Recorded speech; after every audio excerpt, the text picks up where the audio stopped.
Welcome back to another episode of Icebound.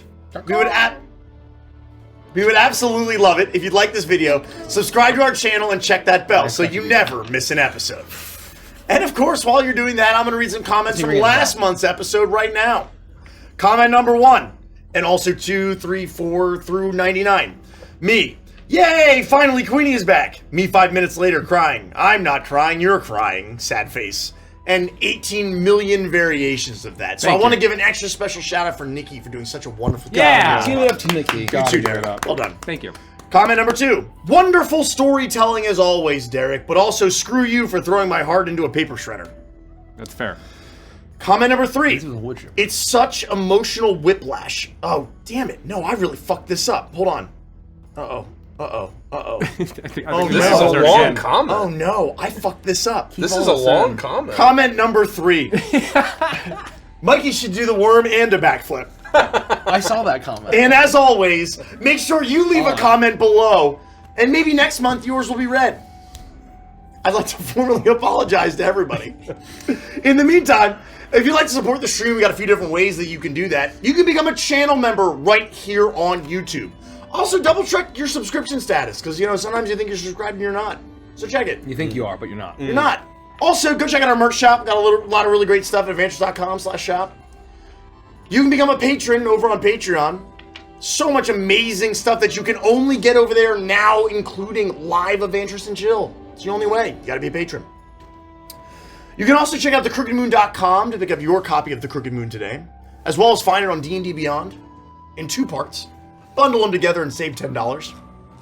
And lastly, on February 25th at 7:30 p.m. Eastern Time, right here on YouTube and on Twitch, you are going to want to tune in live for the most epic, legendary, incredible thing you will ever witness in your entire life. Do not miss it. Thank you. Take it away, Derek. We are Legends of Evantris. This is Icebound. Lend us your strength and join us.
Thank you.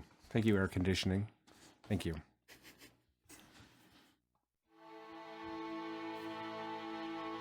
You stand at the edge of the biting bastion, staring out at Argentholm. All around you is surrounded by the smoke, the eruptions of explosions, by the sound of clashing metal, screams. War is in every direction as the entire city is plunged into chaos and violence and wrath. But it's hard to stare at those smaller conflicts when the epic clash between the Demon Prince of Wrath, Koskachi, and the Princess of Wrath is right there before you.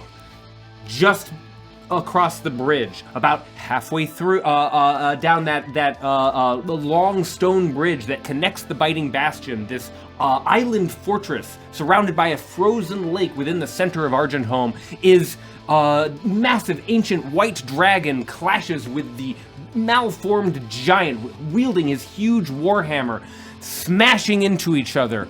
The four of you stand there at the edge watching this epic battle. What happens next is up to you, but you continue to watch as as you see the princess and Koskachi slam, bite, hit, and pummel one another. It's hard to tell who's getting the most hurt, who may be getting the most fatigued.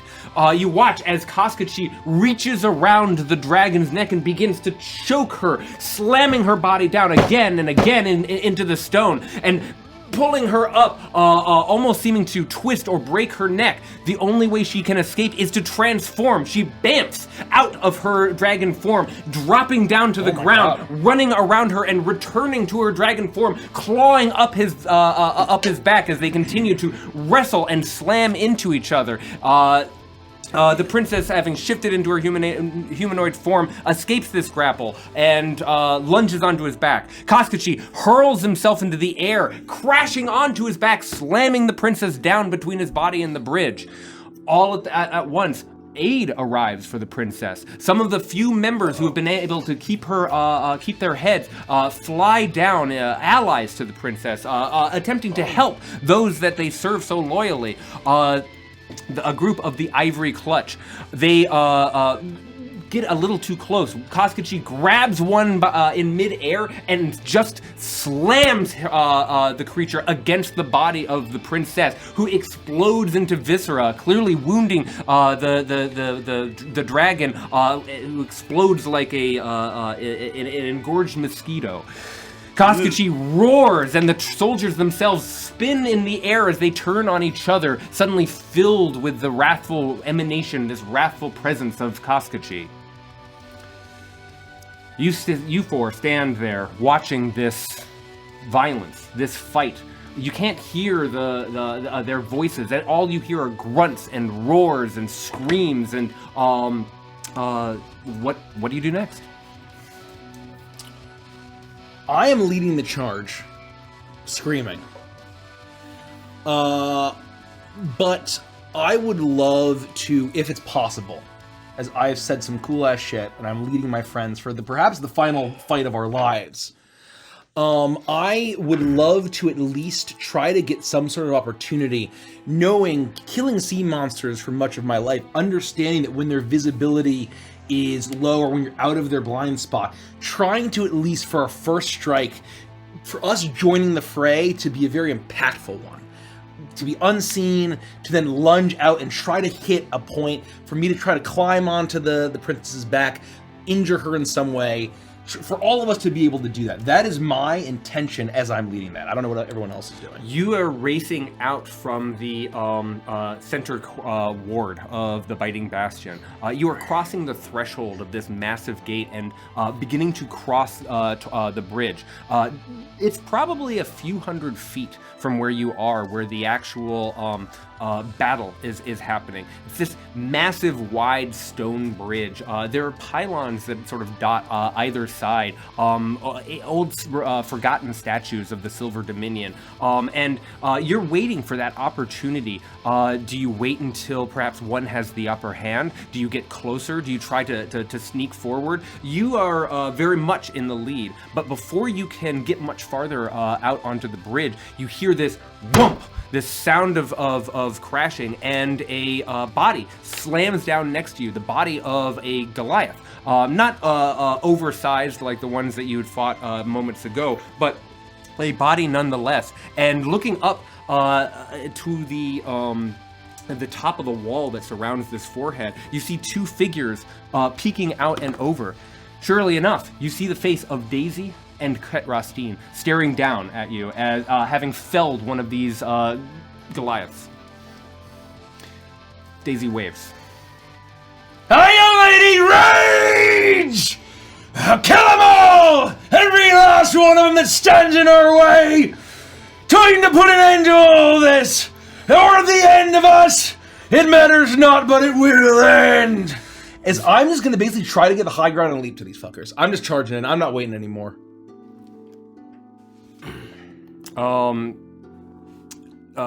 You hear the voice of Ket Rastin. The battle is too much. You must wait until it's time to strike. The city is falling to chaos, to rage. Aye, and the time of rage is the time to strike. The time is now. You're welcome here, or you can run. Matters not to me. I'm with Barnabas. Fuck that. We're going in. Let's go. And I've got the brutal blade in 2 hands, and I'm running behind Barnabas, trying to keep up.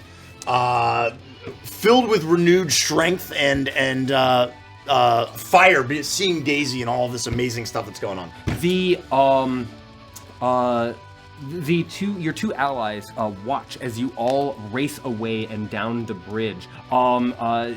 You don't get a moment to exchange more than just a few words as you've done. They aren't looking 100%.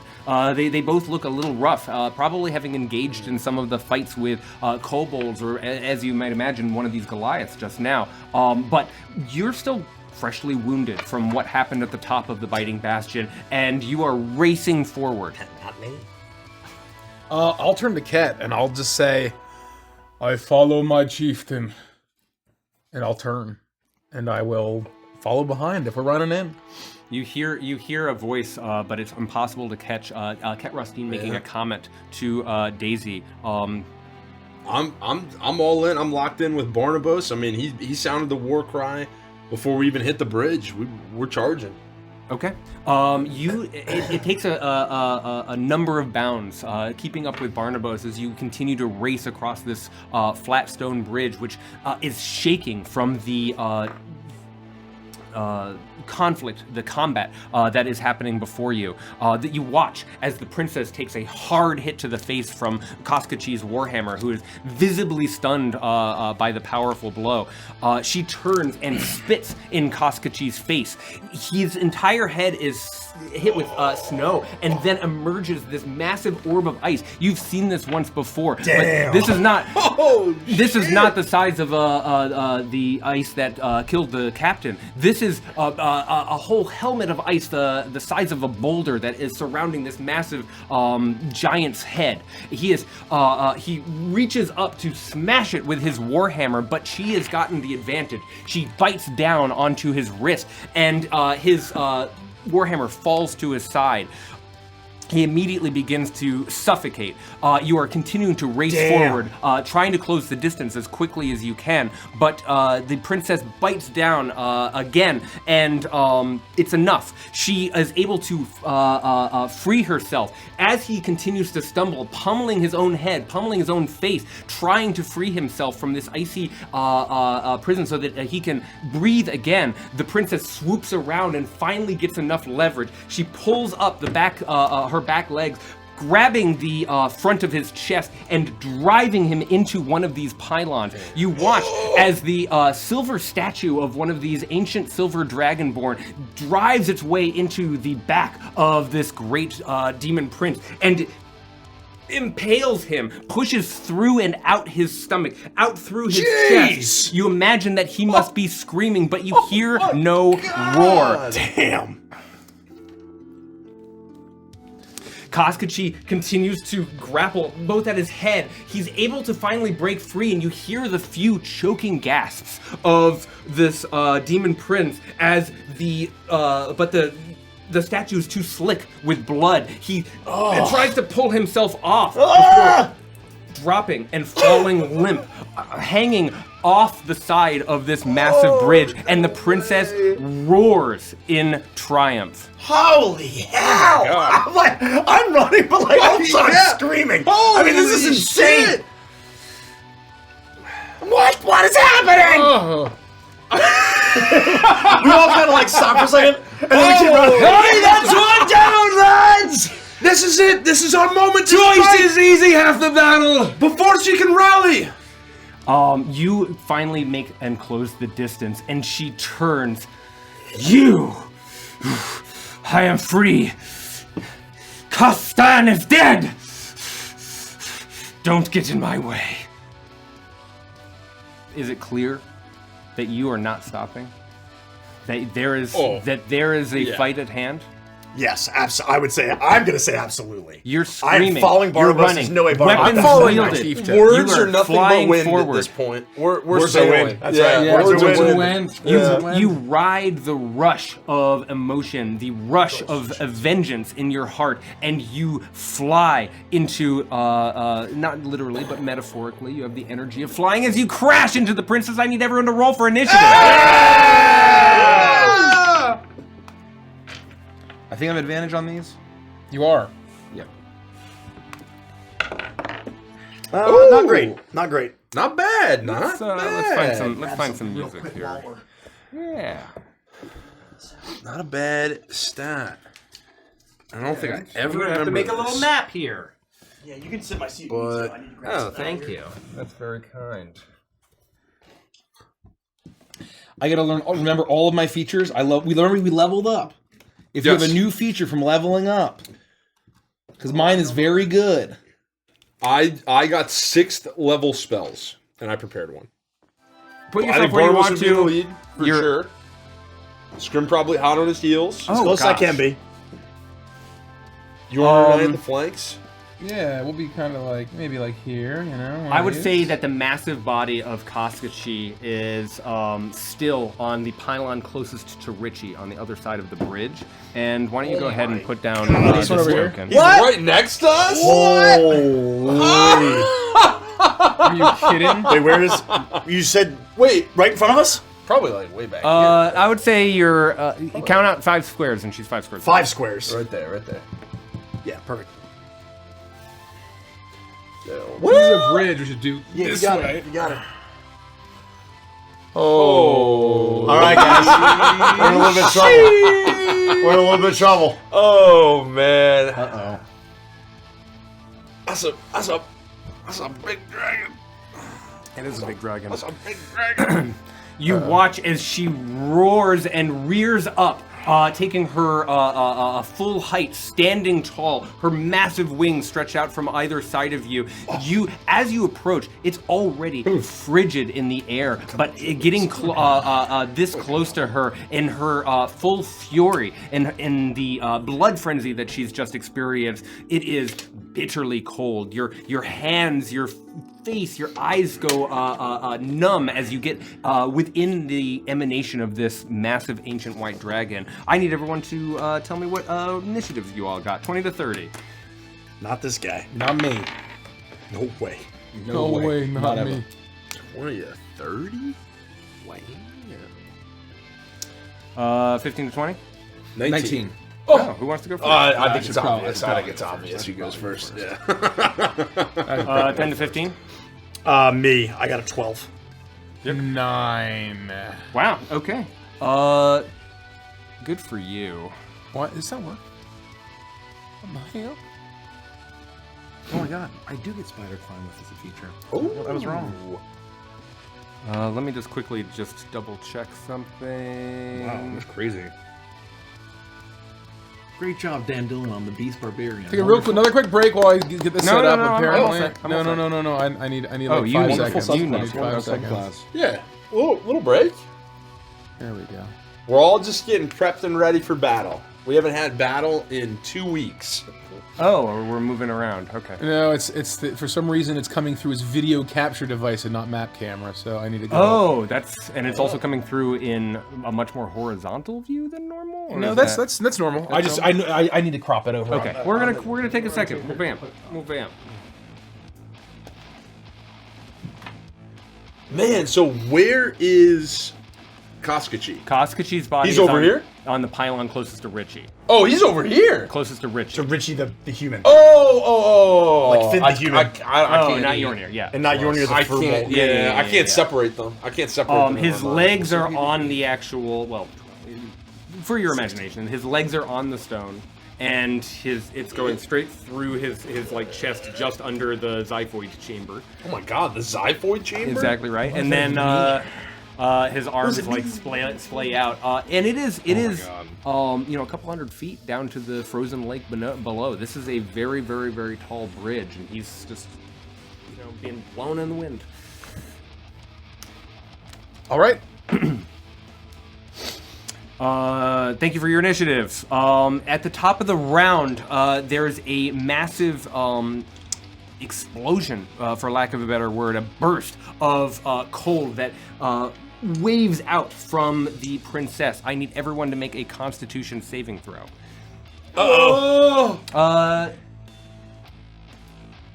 Yes. Sure. Con saving throw, you say? It's probably a pretty high save. Uh-oh. The DC is 20. Con save? Yep. 19. 18. Oh, 15. 18. I just missed it. 19. Oh, I have it here. So much for starting off at full health. We all get frozen in place. Uh-oh. Does this have to do with being chilly? I think I might have. It does have. It is cold coming. Oh. Do I get advantage on that? I don't. It depends on what it is. I'm trying to see if I have. You might have like a danger sense thing if you could see it coming. It's Dex. It's a Dex save. No, I got a 17. I got a 17. The princess roars, and you see this wave coming before it hits you. You will not! And you get hit. Sure enough, icicles literally form as you try to push in. Everyone's speed is reduced to 0 as you are encrusted in ice, and you take 14 cold damage as you are hit with this massive attack. Barnabas, you're up. How long is my 14 speed? fucking at damage? 0? Until the end of your next turn, which is now. So until the end of this turn. Okay. Great. We can't move! Uh-oh. This is fine. I have a plan. I am going to. I always have a plan. I will say, you can't stop me that easily, beastie! I've got a good arm! As I'm going to reach in, and as I've done before, I'm going to grab my harpoon, and I'm going to grab the one with the rope on it.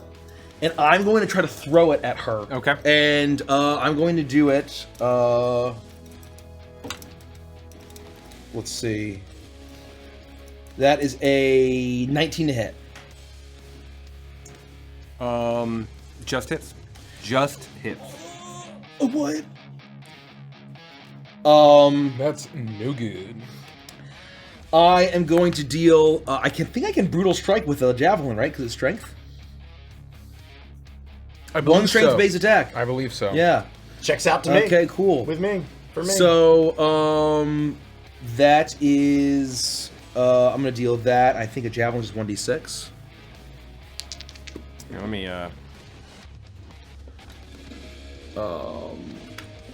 10, 13, 13, plus 16 points of piercing damage, Oh wow. Okay. and presumably the rope is attached. You watch as this javelin sails forward and catches through one of the more muscular parts of the wing.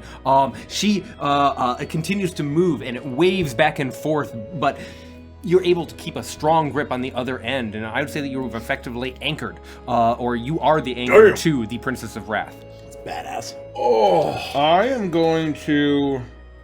I'll use my second attack. As you are moving, the sound of the encrusted ice around you is breaking and falling to the ground. It almost sounds like tinkling broken glass hitting the stone all around you as you are freeing yourself, pushing forward to try to reach her, but you throw again. And it goes wide. It goes wide. Good try. The second one goes wide. I'm trying to hold on, Yeah. right? Oh, Yes. yeah. There's a lot You're going drowning on. our Flying away! We just got blasted. Okay. Let me just see what she's up to. Oh. Nothing. Tasha's turn. Oh, and for what it's What a worth, cheater. Get her out of here. I have the weapon mastery property of slow. Oh. Its speed is reduced by 10 until the start of my next turn. Okay. Okay. That Not like it matters. matters. It might matter. Okay. Taishan, you can go ahead. She's shocked by this this blow and trying to decide if she wants to free it from her arm or if just eat all and annihilate all of you. I will shout out as we're running off and the battle's launching off. Princess, you have ruled too long under a bloody claw. You have tortured, you have killed, and you have taken from us something we will never forgive. You think you know wrath? Let me show you mine. Hell yeah! And I will invoke the might of Fu Zhao. Well, that gave me inspiration. For the first time. Hell yeah. I wear 5 bands on my body, 4 representing the winds, similar to the dragon glass teapot, and the band in my hair. I will activate as a bonus action, my innate sorcery feature, and the bands will expand off of me, releasing out. Begin to circle and move behind me. It's cool as hell. I have to follow this. And then both my fists, one will erupt with a red flame and the other with a gold, until those begin to circle me as well. And it almost looks like they're swarming as they move around me, and they start to move with me. And then you mentioned Koskachi was impaled on what looked like a statue of a silver dragonborn, like pretty big. Yeah, some of the pylons are just reduced to broken stone and rubble. Others you see a foot. This was one of the few statues where there was clearly like some sort of ambassador or emissary or some sort of military figure who's mostly whole. And it's still upright, even though Koskachi has slid down to the feet of this statue. Is it mechanically, would you call it huge? His Koskachi's body? No, the statue. Yeah.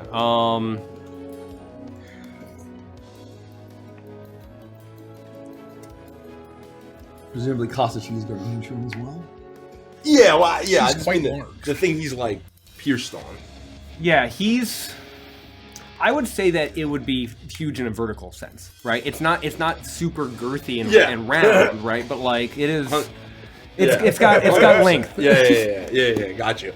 As I'm erupting into this, the bands are coming off of me. The one in my hair releases, and it begins. My hair goes free flowing and begins to swirl behind me downwards. I will cast out the golden flame that's circling me towards the statue that is impaling Koskachi, and I will cast animate objects at 5th level. And I'd like to animate the statue. What? As huge. Okay. And for cool, what I'd like it to do is I'd like the golden flame to enter the statue, break it open, and have it become almost like a golden dragon wearing silver armor. Just you know. Mm-hmm. You should let me go first. People don't like to show off unless what you're showing off is dope as fuck. That's pretty cool. Grand Cafe up in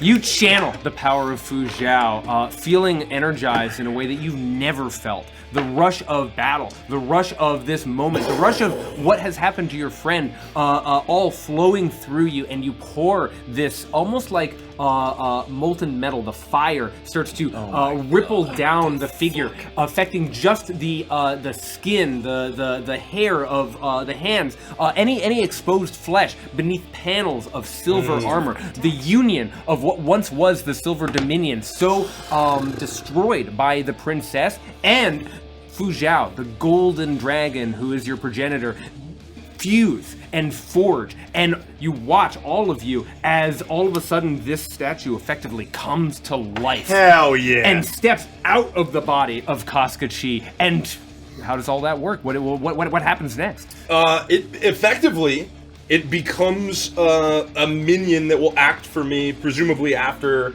my turn. And that's so my spell on my turn was animate objects to animate a huge. Yeah, absolutely. It should go now, so right after probably you. here. Yep. And now, Oh, he's huge though. to move to yeah, he is huge. So We gotta have another one of these bad boys. get the Donkey Kong amiibo. He creates a Cathayan Sentinel. Yeah, exactly. Dear God. I'm not holding back. I'm not holding back. I see that. We've seen the princess. I mean, I since tapped you guys up. episode, I tapped you guys like up. 3. It's actually kind of insane. He's Trug, Rich. how we have the Rich, exact he's same Trug the mic. troll. Oh, That's all I'm really? gonna say. I just wish I Oh, got it first. yeah, Mine not yeah. nearly as cool as yours. Which one are you looking for? No. It's time Trug, to Trug fucking him. pop May- off. Either that or giant Cremmy. There's like a big dragon thing on the top of the bookshelf to the right. That's too big. Oh. that's a nightmare. He's the, We're not gonna bring a the Tyranid. covenant abomination. Oh yeah, what's huge?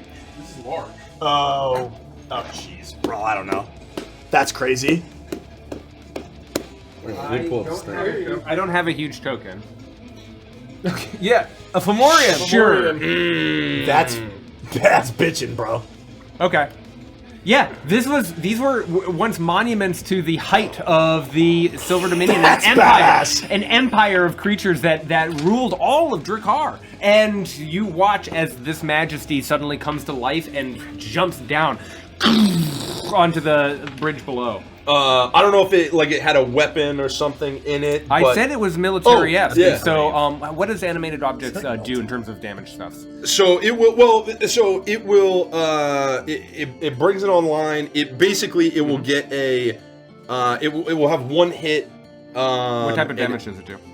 I think just force damage. It does force. It does yeah. force damage. It does force damage. So Let me dealer's triple check. choice. That's insane. Yeah, hit force damage. Yeah. I will say that it was carrying a spear, standing looking very resolute. But as it is able to swing the spear around and begin to charge in, the tip of the spear glows both silver and gold with like a magical fire. Yeah. Hell yeah. Hell yeah. As it charges forward towards the Princess of Wrath and lunges the blade forward, and the tip it ignites with this swirl of silver and gold as it reaches out and tries to pierce. We'll see.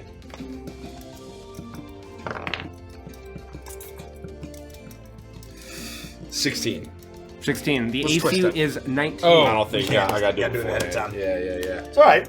Okay, so it misses, and I think it just gets one attack, but it's on the field. I think that this is one of those rare instances where it doesn't hit because it would have done tremendous damage. It simply stumbles into animation and lunges, the blade going very close to the head of this Glancing massive blow. dragon. Yeah. But she, it comes from behind me. She senses it. She dodges the last moment. But I'm ready to go. And I don't move because I don't obviously can't move. But You wanted to upcast that. I don't know if you know what it does when you upcast that spell. It'll add an extra d12 to its attack for every less spell level that you upcast. Yeah, And twin spell counts as upcasting as well. That's disgusting. Oh! Just as an idea. That's just so you know that you're the full I forgot I have the full all right. gamut, of your class. I'm just trying to help. I'm gonna quick the spell. And that doesn't. I don't need a bonus action It's or twin spell. You can just use quicken spell. There it is. Oh, twin spell. Oh, right. Oh, hell yeah. I'm gonna spend 1 sorcery point and cast it at 6th level. Okay. So it's now even more golden flame. Yeah, the golden Even flame more gets silver even armor. bigger. Exactly correct. Yoked. Okay. That's a so I still 3d12. use the 5th slot though. Yes. But Yep. it's casted into Yep. 6th. Yep. Yeah. Yep. Okay. Yep. Yeah.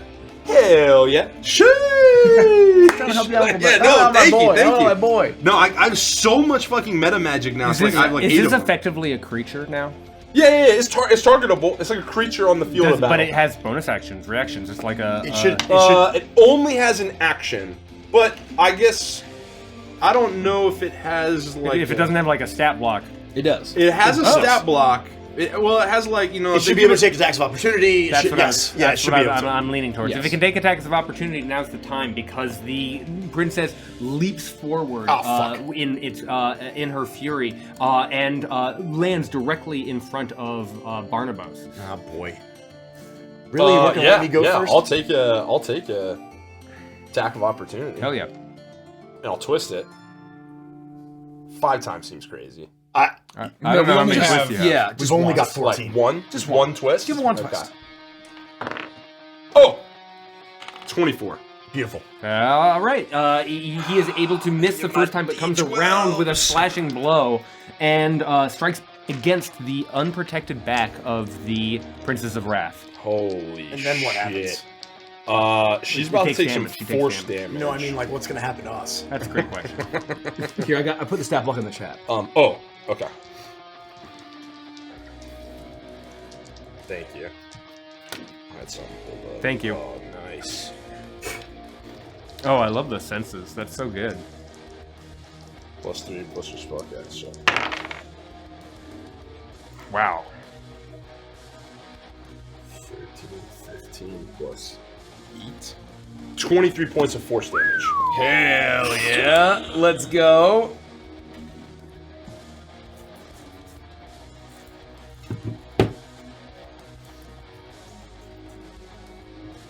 Very cool number that is. All right.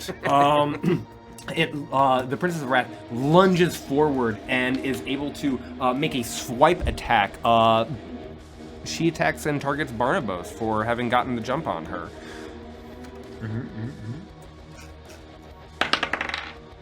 That's going to be a 25 to hit. That's a lot. 25. That will hit.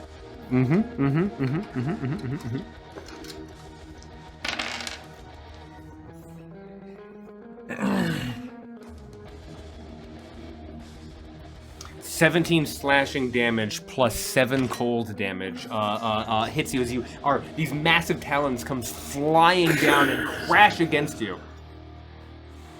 And I'm just standing there. Oh, I knew you'd come to me, beastie! Time to die! Ugh! She roars in your face. Scrim. I am trying to get my feet free because we're stuck. Fuck this! And I will raise up the brutal blade with one hand, and I look back to the finger, which is still wounded from the ritual that we did earlier when I put a little bit of blood on at the ritual site, and I will basically say, "Okay, the contract's not fulfilled.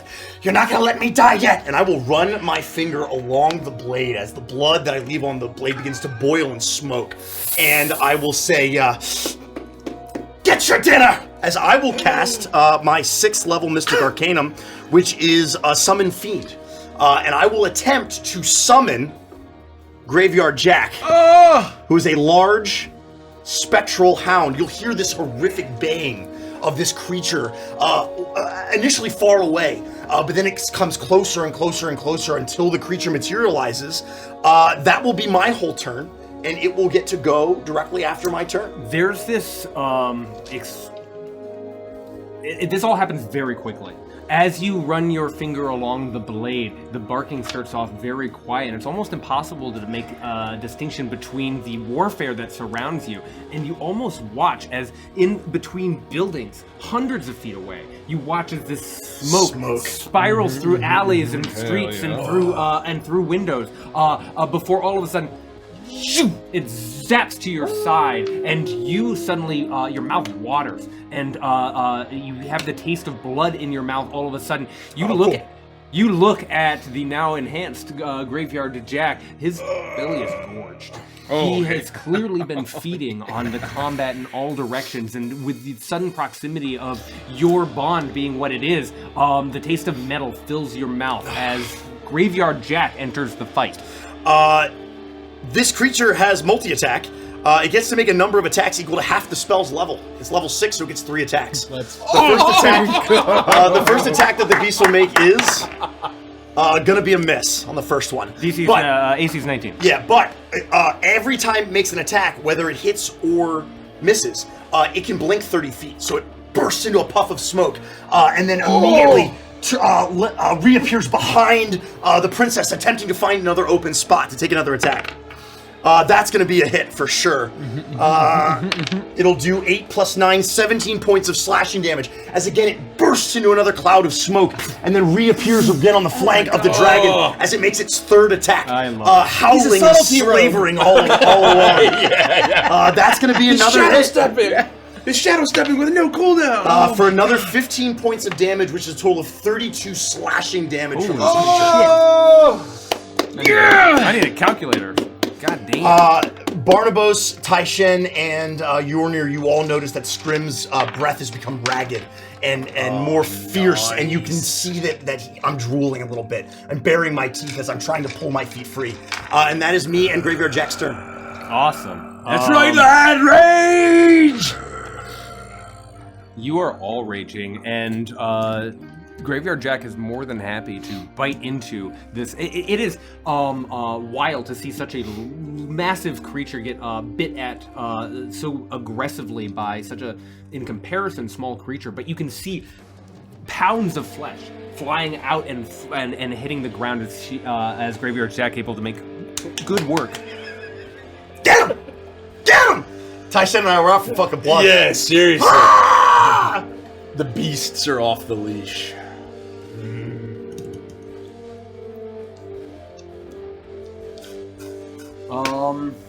Get him the business, man. With Business! the shock and surprise and her recognition of what Graveyard Jack is, she's gonna turn and she's gonna target Graveyard Jack. Uh-oh. It's okay. Oh wow. No, I think that's still good. 21 hit. Yeah, he's got an AC of 18. Yep. That's going to be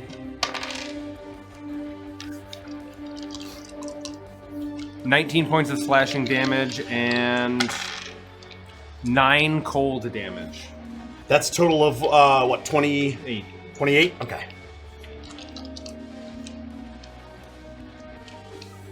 He's plenty alive. What is this? You hear the Princess of Wrath screaming. As he gets hit, it's like smoke kind of like puffs apart and then he kind of reconstitutes. Oh, after yeah. taking a huge hit. Hell yeah. Let's go. Cool. I will bury each and every one of you beneath the ice! Yorni, you're up. Remind me, what happened to Queenie's honey pot? I believe she had it on her as she was vaporized. Did it turn to snow as well? I would say that her inventory and her were all consumed by the ritual that processed her. I reflect on having the honey pot with me, and at the time, being unable to use it. No bees appeared when I opened it, when I gave it to her and her connection. But then I reflect on her sacrifice and the seed of summer that turned to winter. And I will... I'm frozen in place, presumably still, right?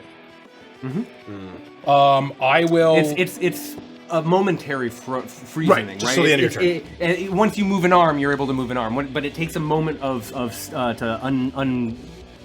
unblock yourself. I'll remember what the seed felt like in my hand and the power and the connection of that realm, and I will look at the princess and I will say, "The hope of summer turns to the bitter bite of cold. The yew tree falls to frost.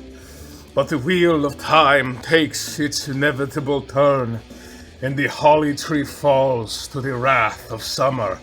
And I'm gonna lift my hand, and you will hear a buzzing that gets louder and louder and louder, and the warmth that will radiate. And for a little moment, our cold breaths that you can see in the air will dissipate as a swarm of radiant spirit bees erupt from my hand. Oh my gosh. And start to encircle her. And take the form of a medium spirit. Okay. And if you will, Summon fire! for a second, you can see the silhouette of a rabbit ear, maybe a sun hat, a bow, as it my sort gosh. of coalesces. And if you wouldn't mind, I'd like to represent it by this miniature here. As I cast Conjure Fey. Beautiful. Oh! Absolutely beautiful. It is medium, but it's not a creature technically. And when it appears, I will, let me just make sure, the bees will swarm and attack the Princess of Wrath. Princess picked a bad fight, babe. We've been thinking about this for years. Oh yeah. Years. Yeah. 19 to hit. Hell yeah. That hits. That hits. Just hits. It deals That's enough. 3d12 points of damage. I rolled very poorly. What else is new? But I just need to make sure that I have this up. Conjure Fey. 3d12 plus my spellcasting modifier 6, 7, 8, 9, 10, 11, 12, 13, 14 points of damage. But most importantly, she is now afraid of both me and the bees. Whoa! Wow. Where's she gonna go? She's stuck. She can Okay. strafe. So Yeah, good luck. Yeah. Good luck. So I will. Let's say the bees are there. Maybe your Jazz come for that ass. And I still have a bonus action. I can't use a spell. Let me just real quickly make sure. Can't move.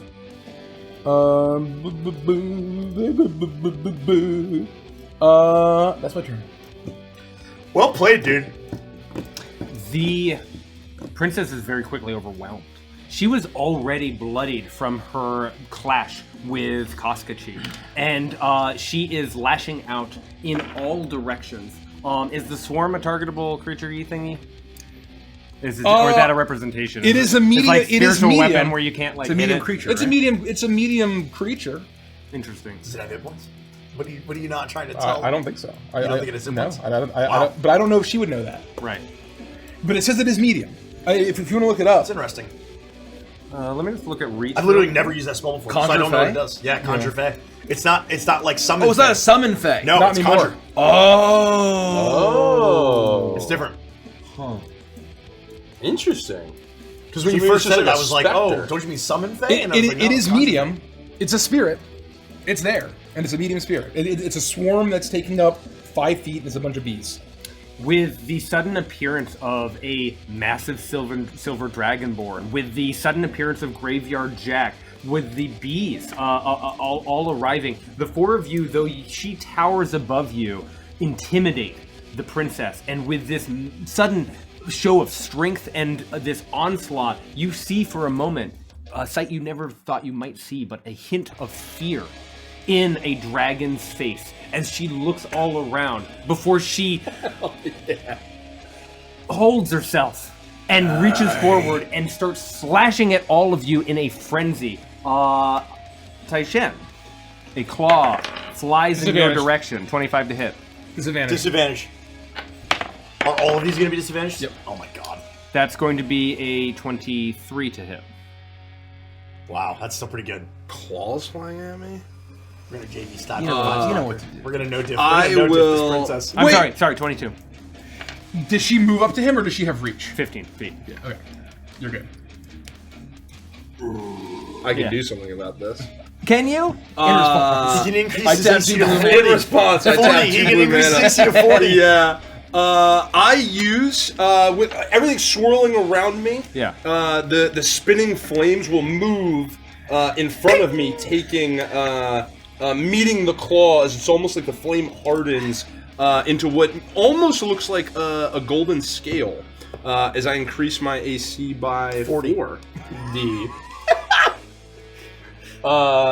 You missed. By 40? Wow, your AC's like 58 now? My AC 61. Man. Holy Yeah, shit! good luck. There's Yeah. this a sword being hit next to the forge. There's this shower of sparks in all directions. The next claw flies forward, attempting to hit you, Scrim. I don't know about that. At disadvantage every time. Yep. That's gonna be a 23. It's one too many. I will take it. Okay, I'll allow it. you'll allow it. Do you pay the one? Oh, I'll allow it. 16 slashing damage and 6 cold damage. 22? Yep.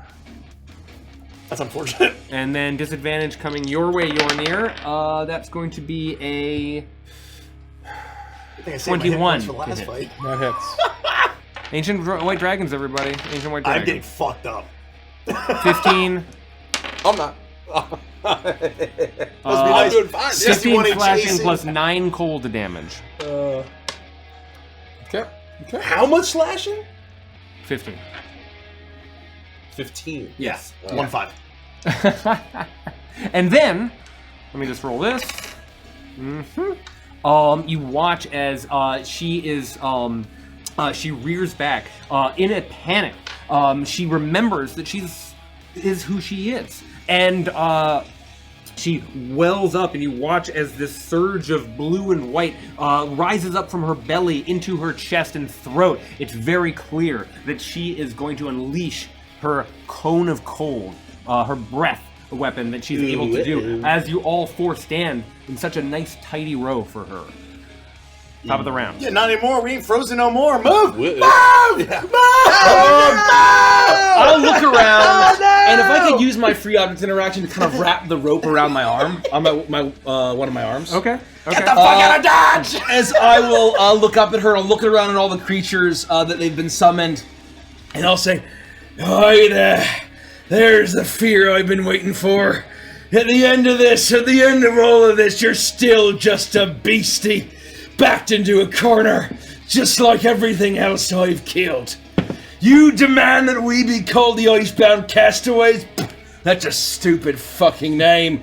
We are the Iceborn, and we're the last thing you're gonna fucking see for my lover!" As I grab my anchor and I lunge forward, leaping through the air, as I'm going to just try to swing my anchor into her throat. Let's fucking go. Let us fucking go, Greco. That is... Let us fucking go. Let us fucking go. That first one is as going to the be kids easy say, hit. It's let going to be us fucking 25. go. And that is going to be... I should probably get more dice for this. That is... 2 plus 4 is 5. 5 plus... oh, hold on. 5 plus... Ooh. Sorry. Hold on. So, Great Weapon Master. I did get some extra damage, right? You know, you think it would do this? She makes a DC Con saving throw, by the way, while we're doing that. Sure. She has Constitution. A DC Con? Ooh. DC 16. Do you know AC/DC is an Australian? It's an Australian hard rock band, man. Don't you know? Oh wow. 13. 13. Oh, she is knocked And the prone. name's just because it's on the back of the radio, and it was just As cool. she fills her lungs with the coldest ice you could possibly imagine, you are able to, with your first blow, she slips, and her talon rends against the stone, but she is not able to resist this moment, and she slams down against the hard, cold stone of the bridge, slamming down. You see the bright light of magic within her dissipate instantly as her chin hits the stone at the same moment. Fucking 19 points of bludgeoning damage. Okay. As I do that. And then I'm That's just fucking huge. now that she's down, I'm gonna swing at advantage now. For all of us except Taishan. Yep. It's gonna be another 25.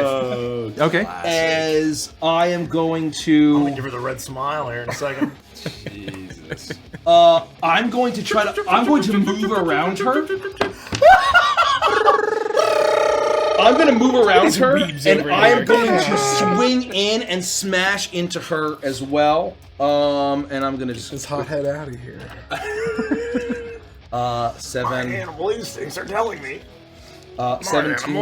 My hand 17. burns with an awesome power. Its shining might 21. is begging me to defeat you. 25... 28 points of bludgeoning damage. Oh! Yeah! And because I have the... weapon mastery... We're going for action economy, fellas. This Yeah. is great. I mean, The DPR is out for the charts right We now. literally double the number of people on our team. I've got the math right now, and We're it's like, fucking gross. fuck it, 10v1. Yeah. 8v1, 9v1.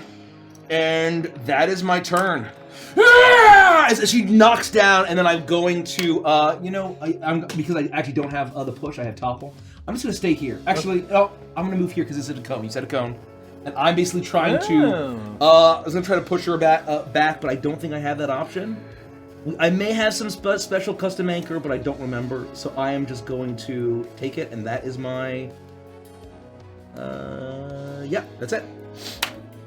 The princess coughs for a moment, and you see for the first time this blood actually erupt from within her. It is an icy blue as it sprays across the and it pools right against in front of your feet. She starts to pull and push herself up when you hear another sound.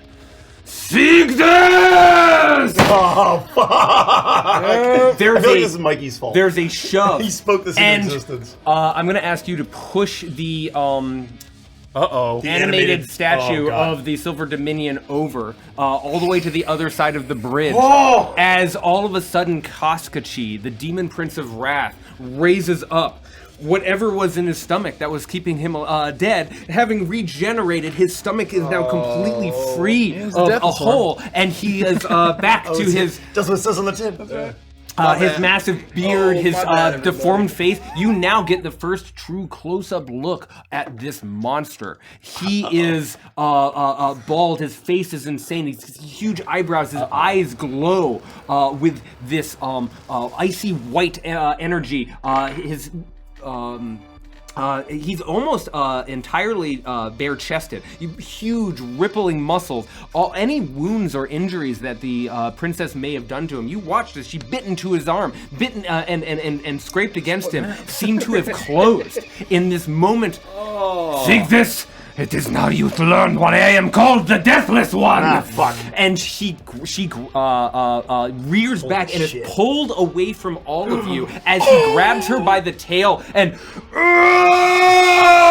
lifts her up, swinging her and suplexing her over behind all the way on the other side of the bridge. Oh my God! In a massive crash.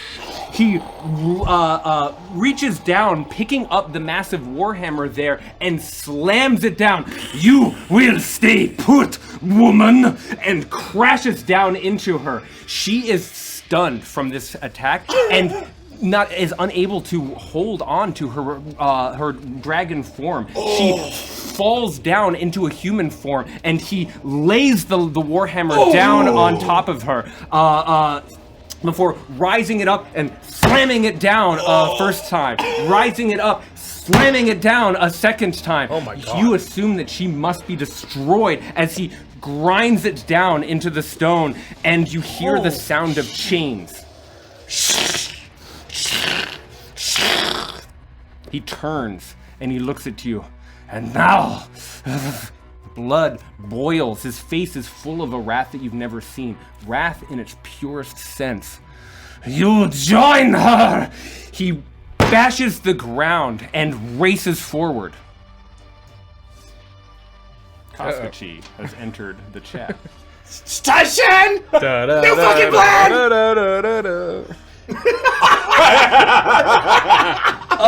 Koskachi is here!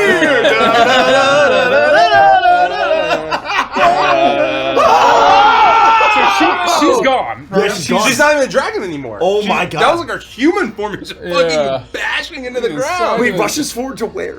That's where he stops. He was 20, 30 feet back. Did I go on a little ride? Oh, that's so funny. Yes, Can you let go? Sure. In the initial pull, thank you. In the initial pull, you would have been pulled to the feet of the Silver Dominion animated statue. Here. You fall. I need you to make a quick dexterity 'Cause, check. she got, like, to see if heated you were over able here. to. Yeah, she would have been probably Natural 20, 30 20. feet. Yeah. Oh, 20. Gotta give it up. Gotta give it up. You're able to land on your feet, and you're holding on, watching this. But when she drops her dragon form, probably- the javelin Yep. grabs it. I would say you're even able to reel it in if you wanted to, as a free object interaction. But that is Koskachi's turn. Holy fuck. Taishen, you are up. What a twist. I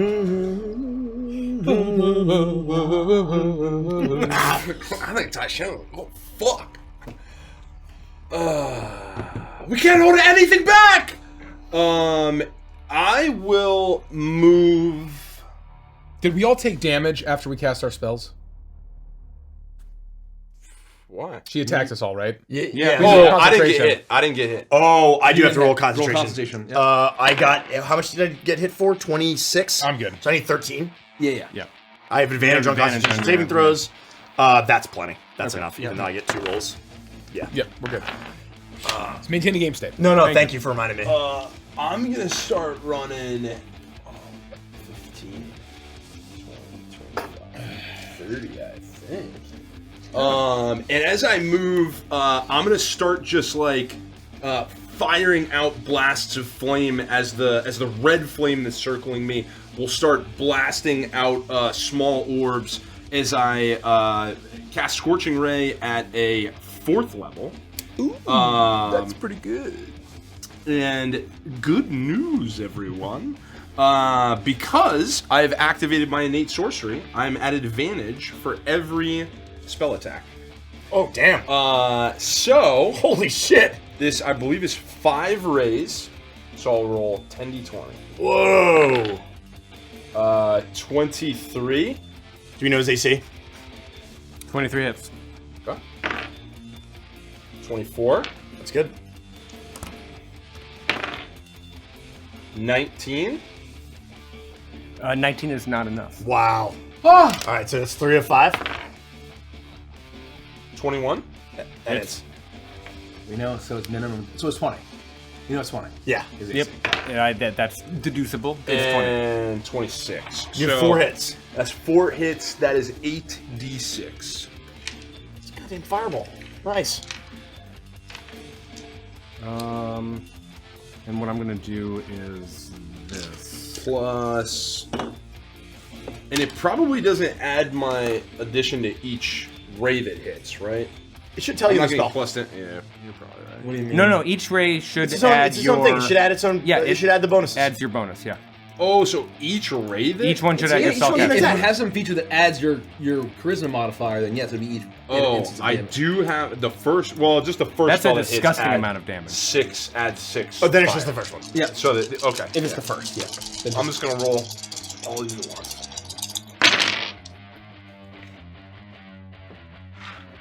Dude, that's wild. The difficulty of finding like No, I liked it. royalty-free 7 metal thought music that was is sick. extremely. I thought that was No, it's bitchin'. sick. It's just is it's tricky. It's tricky.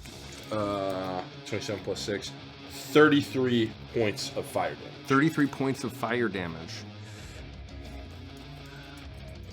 I'm gonna just have a constant little guy up here. I'm not doing math anymore. I don't. Why am I doing this? It's Mother's Day. All right. What? That's a reference to a funny movie. All right. What the fuck? Anything else we'd like to do with your turn? Not my turn. Yeah. Well done. Seeing another sworn enemy of the Silver Dominion. Another sworn enemy of the You Silver see Dominion. a very vague recognition on the golden face of this statue. In fact, the most iconic enemy of the Silver Dominion, the one that laid siege to, I believe, as your telling goes, the most of their. Yes, they would have most of known. their crime. They would have known Kostan as both his war chief days and as the Deathless One, and would have feared him in both forms. My raging golden sentinel will charge forward, thrusting spear once more, as it will attempt to attack. You're getting natural 20 right now. Oh my god. I'm Come on. really Come on. Wow. What is it? The opposite. Oh, the old one, I think. wow. Man, Mikey wanted it so badly. Check, bro. You were feeling Just something. don't, Yeah. just don't say anything Yeah. next time.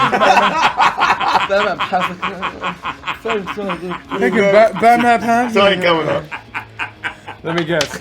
Let me guess. The old man. It was a natural 20, Derek. It was a natural 20. I Don't gotta look give it over up. here. Don't look over Gotta here. give it up, A son. natural 1. It could not be further from a natural 20. Yeah, no, it The cannot opposite, be the further. furthest one is actually the furthest away from The 20 you answer can was, in fact, Mikey did sense something in the force. There was a ripple in the force. Well, these were damaged statues. He slips. He falls on his own spear and impales Yeah, there's a bunch of himself. He's banana killed peels over instantly. here. Yeah. Diddy Kong was here before. There's a bunch of banana peels on the ground.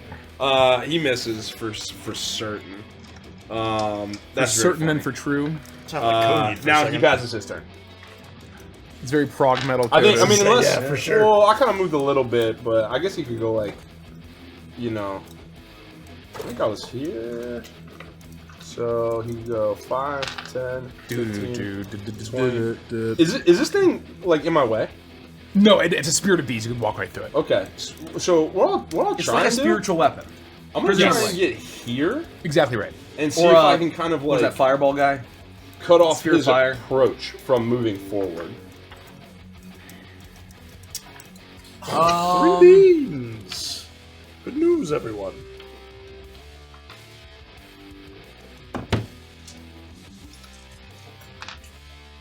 He dodges and ducks. This is not just a man of pure brute strength. You can tell warlord. that for a long time he was an expert at all kinds of martial combat, and he's able to move much more dexterously and faster than you could possibly have guessed. He jumps down to his feet and swings his warhammer as he raises up, and you are shocked to see him leap and bound into the air without provoking any attacks of opportunity. That was the natural 20. He drops down directly in between, in front of Taishen, Yornir, and Scrim as he lands and crashes down right next to all of you. There's this massive crash and rumbling. Stone is cracking at your feet and shaking the entire bridge in all directions under the heavy weight of this demon prince. And No, that so is that your was- turn. that was Chris. You are up. I'm up? Yep. Okay, well, I know. I see this happening. I'm just like, fuck. Yeah. But as this creature is landing, I do everything that I can to get out of the way. And with a bonus action and a wave of my hand with more smoke, symbols form in the air as I use my Hexblade's Curse on him. As a bonus action. So I will get +4 to damage things that happen to him. And then I am going to attempt to make 2 attacks with the Brutal Blade. I will crit on a 19 or 20, which is pretty cool. Okay. I'm gonna try to cut his Achilles tendon and like start to try to take him out from below. Gross. The first attack. Can you push the camera once again? Yeah. Sorry, I'm not in the right spot? No, you're fine. Just a little, just a smidge. That's gonna be a 20 to hit. 20 to hit. That just hits. Just hits. Oh, a little back, right to the edge of the light. Second attack. I haven't done the damage yet. That's Natural 20! Gotta give it up. I don't know if we're doing the max and half thing, or if I'm just rolling all my dice. We are absolutely doing that. Okay.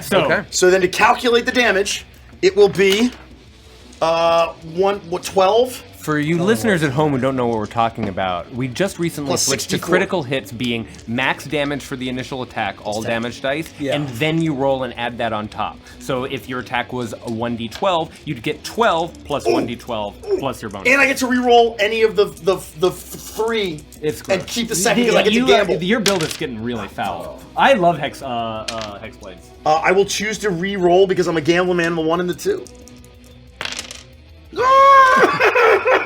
Oh, fucking hell yeah, let's fucking go. Man. That's gonna be 10. I'm so... that's pretty good. Idle death gamble. 1, 2, 3, 4, 5, 6, 7. So those 2 attacks will do a total of 17, 27, 49 points of slashing Holy damage. shit. As I just absolutely plus 8, plus 8, 50 total damage. 50? Because of the Hexblade's Curse. They each do an additional 4. That's right. So I just cut into the back of this guy's heel, and I'm just trying to cut him up the Gross. best I can. No, that's gross. And again, I'm drooling. There's smoke and the smell of blood is in the air. And then from behind comes Graveyard Jack. You race forward with your brutal blade, and it's because of your smallness that you're able to go unnoticed. You know that little space where your heel stops, and then there's the actual Oh yeah. Achilles. You're yeah, able to start in and puncture through there, and then saw your way out. And he bellows. Okay, here we go. 3 attacks from good old Graveyard Jack. So he is probably Natural 1's gonna be a miss. Graveyard Jack. Oh, exactly 20. Oh, So that'll be 1 hit, That's and one hit. then another miss. So only 1 hit from Jack, but it will do 10 points of slashing damage as Graveyard Jack tears into Koskachi.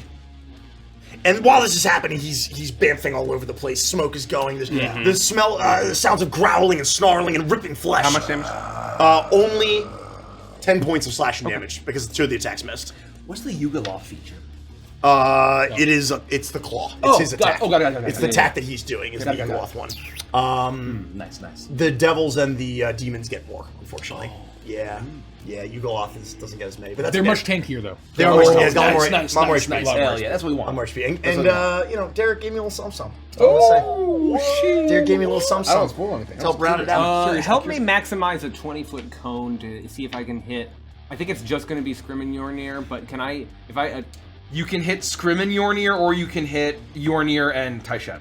You can only hit 2 people. Could He could back up. You can back up. You can back move. up? Yeah. How far can he move? His movement is... If he wasn't His movement speed is 50 feet. if he wasn't a scared little loser, he might want to try to run away and give us all opportunity He could attacks. squeeze past He's got to get the past. statue, but he could. It's always difficult terrain while he's squeezing past him, right? Is there no way mechanically for him to just take 2 steps backwards and get L3 with the cone? He doesn't He care can about step 1 step backward. Yeah, but then the statue's blocking him. I see. Oh, and the fiend's corporeal. Yes. So basically, he would have to. I don't even know if he can Can you squeeze through maybe that. mechanically squeeze through that if he's that big? He could squeeze through, Yeah. but then the cone is only 20 feet. I think he'd be too far back. That'd be 1, 2. We're blocking him in with our army. That was We're circling him down. Let's fucking go. Woo! Can he like hang off the bridge? Huh? If he could hang off the bridge and get like here, then he could get all 3 of us. That's probably. disgusting. I love that. He grabs onto the statue and leans back. That's cool he, shit. He I don't grabs even know what onto he's the doing. side, and the first stone flies off and falls to Oh the my frozen God, lake that's cool as below. But he's able to quickly re-grapple on, and hanging from the side, he pulls his warhammer up, and he gives it a massive sweep. I need Taishen, Yornir, and Scrim. Does he trigger an opportunity attack from Scrim? If Scrim can attack of opportunity. You want to use your reaction? Yeah. This is not a spell that he's doing. No, he's literally just. I'll take the opportunity attack. Yeah. Not enough. 18. Well, what's his AC? 20. Lower? 20. Oh, it's higher. Okay. Not enough. was it 19? Oh, and Jack. Does he want to use his? I thought Jack was who he. Oh, you were taking it. Yeah. And Jack would take it. 15 points of slashing damage. Nice. He does? 15. And he can bamf now, right? As part of his. 15? God, that's thematic as fuck. He goes after him. Yeah. God, that's so thematic. Yeah, he's on the blood trail. You Yeah. can't escape him. He doesn't even flinch as he hangs off the side of the bridge and brings his warhammer down and in. I need this music to get more epic, and I need everyone to make a Santana, shut the fuck up! Damn it, Santa. dexterity saving throws for Taishen, for Yornir, and This for could be Scrim. bad. This could be very This could bad. be extremely Should we twist bad. this? I Yes. have a +4. I mean, I have a +3. Let's each take 2. You take 2. 2. You You take take 2. I'm a One, +4. I'm a two. +4. So now you get +6. 1, 2, +6, 1. okay. That's a lot of them. Yep. but This is worthwhile. This is worthwhile. We've look, I'm pretty good. Saving Oh. throw. I don't pass. 19. Is that enough? I don't pass. I got an 8. You all are hit. Oh! Fuck! As this swing slams into each of you, bam, bam, bam! You are all knocked prone, and you take 9 bludgeoning damage That's as not you bad. slam against the stone. The bridge have to rocking roll back and Constitution forth saving now. Yornir, that's you. Passed. You're up. I got a natural 19 on my con saving throw. Oh, yeah, I'll have to roll 1 too. Yeah, but you don't have to get a 10. What kind of precarious position is he in? And if he were to fall prone, Let me make sure I'm not. do I think that would be bad news for him? Shiesty mofo. You are just trying. You're next level. And wouldn't it be crazy if he hung off the ledge? Oh, wouldn't it be crazy if he slipped? banana peel.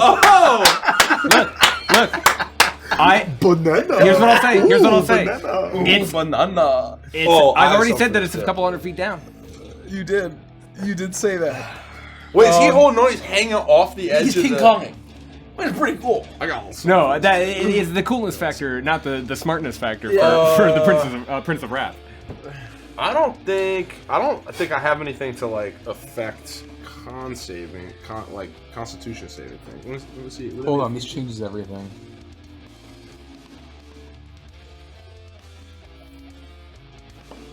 This changes everything. In the power-up box, I get 3 bananas. Oh god. Let me just make sure this isn't concentration. It's not. Oh, he'll go before I can me. block a red shell. Check the patch notes. Slipping is still a thing.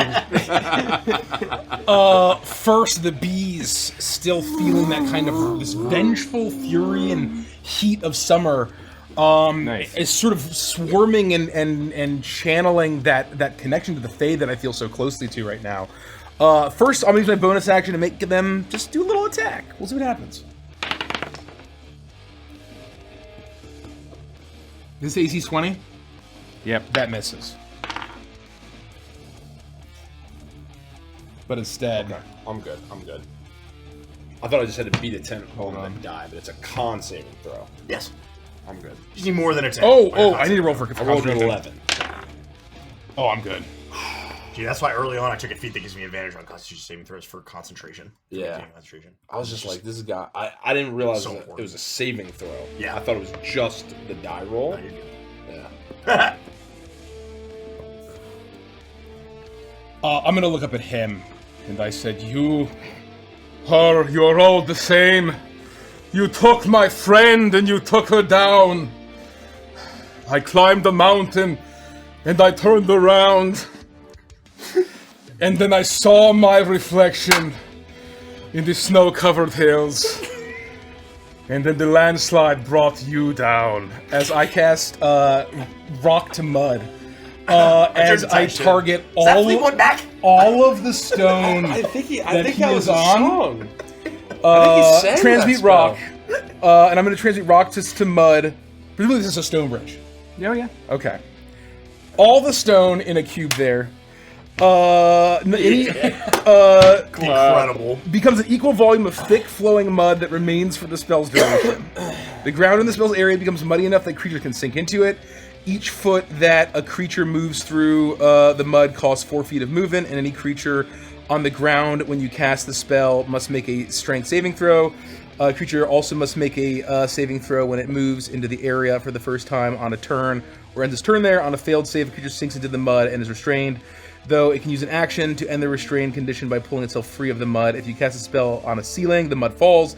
Any creature under the mud, when it falls, takes dex save, whatever. So basically my hope is it's a 40-foot cube. So basically the surface all the way down 40 feet. Yeah. We just want to turn it to mud and hope that it just sloughs off into the ravine. Does he have to make a save, or is it DM fiat? I'm targeting the stone. I'm not targeting him. Right. Right. So what it said that he was reading is that the creature can begin to sink. So basically, presumably, like if this was like all just land and the mud just happened, he would get stuck into it, and then that would be a strength save. But it specifically says that if you turn like the roof into mud, it falls. Right. So assuming gravity is going to be in effect on this 40-foot cube of mud, that is now he's gone. I will say Might not be instant, that it works but- the way that you would expect. Okay. As soon as the magic takes hold, the stone warps and shifts and distorts and starts to smooth out. What is this? And almost like you snap your fingers, the entire shelf that he is on goes. And you see as he no starts to claw at it, but the entire thing is mud. All he's doing is scooping away what he would normally grab onto, and you hear his hands and feet leave the bridge, and you listen as no. Wouldn't it be funny if you grabbed Tai Shin on the way down?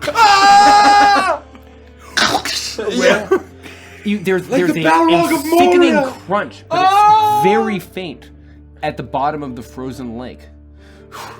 And for a moment, Koskachi is out of the game. You can remove the token.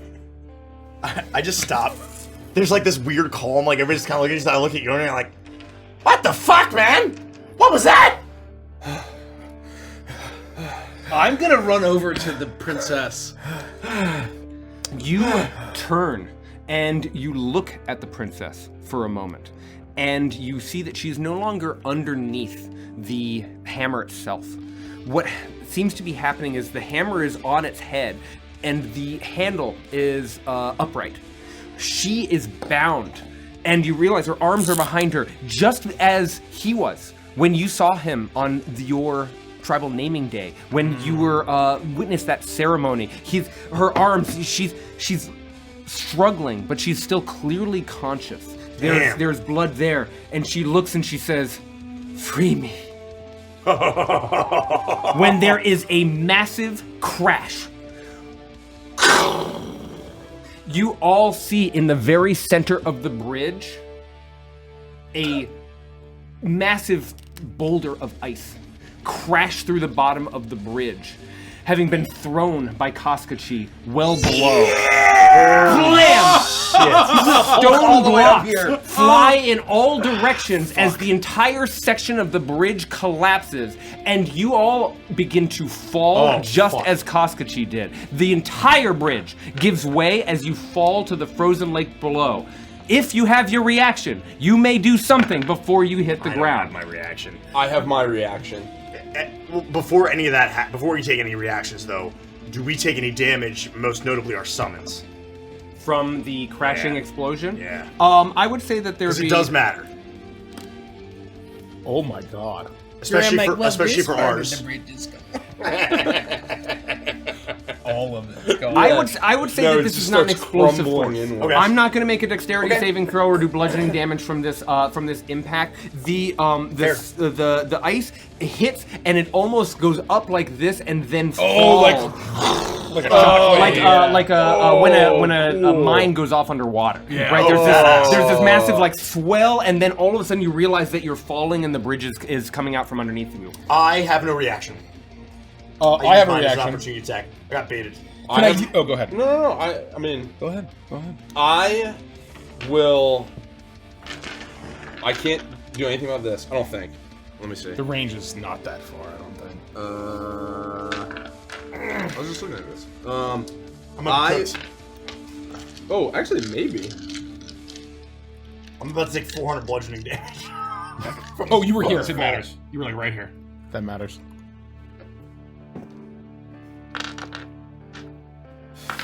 What's the range? It's 60. Well, because Mikey taught me about sorcerers in that moment. Oh, you can increase your range, can't you? Or did you? I have a distance spell. I will spend 1 sorcery point, and I will react with Featherfall. And I will cast it at a distant level. Which very quickly I'll spread my arms out as I'm falling backwards. I'll spread it out in all directions. And the golden flame that's circling me, and maybe even the golden flame will jump off a little bit here and move towards Barnabas, and it'll kind of spread out and move towards all my allies that I can see. I'm not worried about Graveyard Jack. No, he's because he can like bam for Man, or he'll right? just so. well, no. Featherfall he'll just sits on so many spell lists, but when it hits, Yeah. I think here's the thing. I think you would know that I probably have a solution to this. So if you can save him and not me, I don't know if that would factor into Handsome into Jack. your- Graveyard Jack will die if we. I is don't fine. know that I can actually Featherfall him, Might not be but I'm able gonna cast Featherfall and I'm gonna distance spell it. I'm gonna hit him, me, Scrim. How many targets can you hit? 5. I hit 5 targets. I would if we can meta this, I would do them too. That's fine. I will absolutely do them too. Let me just make sure it doesn't have like a weight limit. We shouldn't. no. No, Just a creature. Just any creature I see within range. And you have how many targets? 5. So I can hit literally everybody but Yornir. And he's good. In your That's special perfect. thing. There's And this this terrifying golden moment. flame will go out and almost like coalesce as the Nimbus Cloud. You aren't able to do this immediately. You are able to, as the swell of stones reaches its apex and then begins to fall down, you're able to almost those bands of flame go out and start to slow the different allies that you are looking at in this frantic moment of falling. Everyone, you feel your stomach drop, and then you're floating for just a moment. What are you doing, Yornir? I will use Wild Shape. Yep. To turn into a giant eagle. Easy. And so I will, in a burst of light blue light, I will turn into an eagle, take a quick look. My spirit will fall all the way, but they don't have hit points. It's a spirit, so the bees will land. I would say the bees maybe follow you like a trail. Sure. Kind of like when you get one of the flying that's Super 10 Mario minutes. 64 stars, and you're able to do that. The flying at the end of each level. And then I would, seeing that everyone else is slowly falling, I would like to look for the Princess of Wrath and see if she's falling. Before this would have happened, I don't know if I had any chance of when she said free. She said, "Free me," and you would have had a nanosecond. I would have said, and maybe I couldn't finish this. I would kind of look, and I would look kind of down at Costin and realize how much he looks like Forgos, my father. And kind of like I get this sense, and I'll look down at her, and I'll say, "I'm not killing you like this," and I'll would have tried to kick the hammer off of her. And then would I presumably, as soon as I finish trying to kick it, I'd get totally eaten. I would say that you're able to let your foot starts to leave the stone just as the eruption event occurs. So you say those words, and she hears you, but her eyes go wide, and you watch her face get smaller and smaller as you fall until 30, 40 feet down. All of a sudden, Taishen's magic scoops you up into the air. And you witness some of this as you see Barnabas coming to slower speed. You are able to look up and you witness exactly what Barnabas says. That section of the bridge was that she's been pinned on was just above one of the columns, as opposed to the section that you and the rest of the your allies were standing on. So she's up there right now. She's up there right now. Okay. I'm gonna ignore her. Hundreds of I'm gonna feet. go down with my allies. You fly around as all of you start to come down to the bottom. Stones are hitting the ground underneath you, smashing into the frozen lake, and you can see the horrifying, angry stare of the Prince of Wrath, Koskachi, waiting, slobbering for you to come down as he darts from foot to foot, frantic in his energy. And that's where we'll take a quick break. Hey! God, that's cool. Thanks for when Thanks, gents, for making this epic when I start fun. firing as we're coming down. I know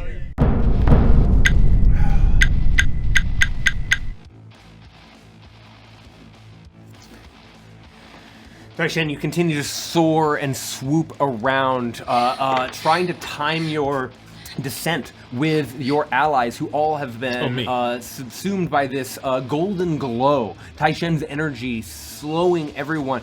You are almost all able to effectively swim. There are no more boulders or debris around you. That has all crumbled to the frozen lake below, but you are rapidly making your descent, just not so fast that you're going to have to worry about the crushing impact of hitting the hard ice beneath you.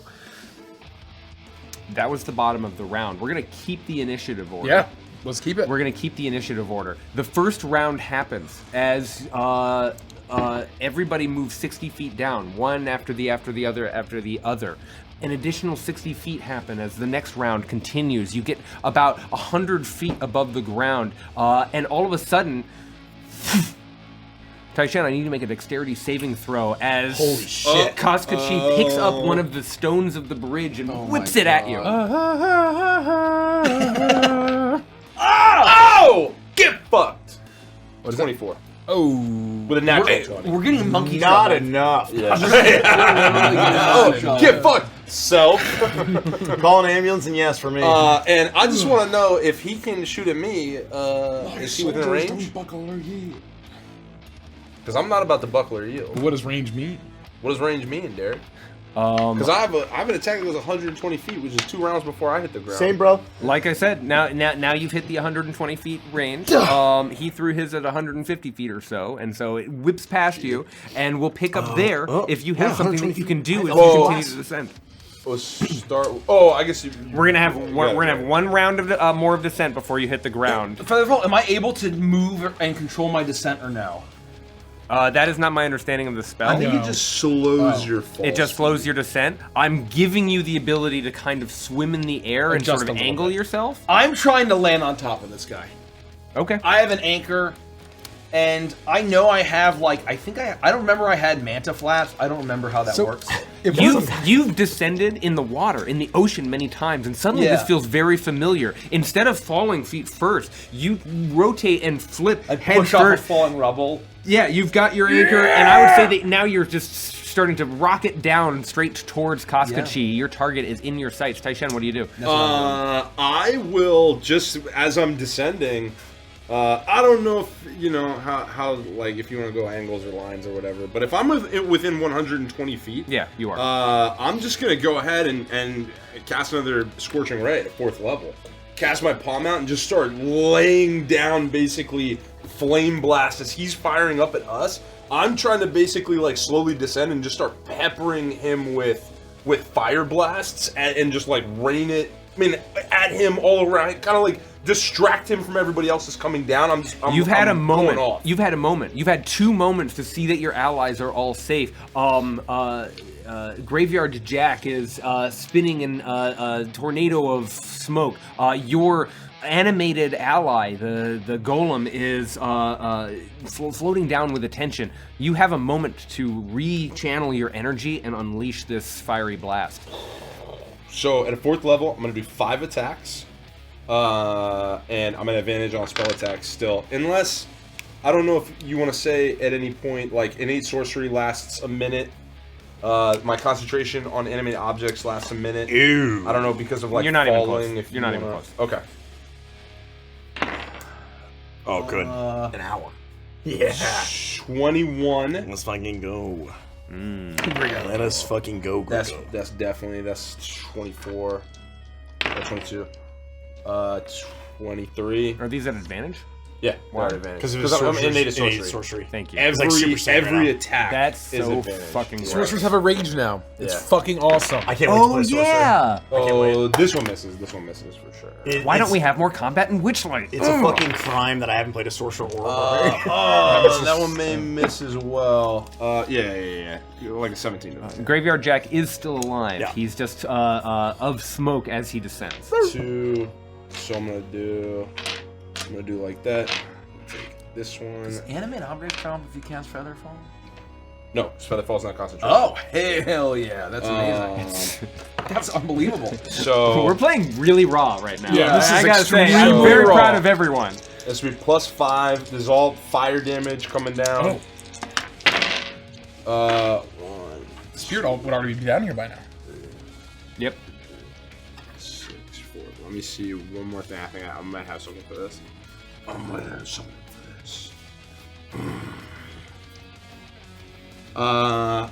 gonna spend 1 sorcery point for empowered spell, and as I'm rolling the damage, I'm gonna choose up to 5 of my die. These. Whoops, 4. Statistically, this is correct. That is correct. And I'm gonna re-roll the damage. Nice. Nice. Oh, better. Much better. Huge. Hell yeah. 12, 13, 14, 15. Wait, 12, 13, 14, 15, 25, +5. 30 points of fire damage. Damn, bro. 30, just 30 straight or 32? What was that? 30 or 32? 30. 30 points of fire Is it damage. +5 per bolt or just once? I don't think so. It says on the spell cast. And they're all attacks, but it's just one spell cast. Yep. So it's... You unleash this fury of fire in all directions. They rocket out of you in an array and then collide. Did any of them miss? 2 of them missed. 2 of them miss. He gets hit. The 2 hit the ground, I'm sorry, the hard ice of the frozen lake beneath him. And how much damage would they have done? It's all 2d6. 2d6 just straight? Well, yeah, I'd roll them. 2d6 straight. Roll 46 for me.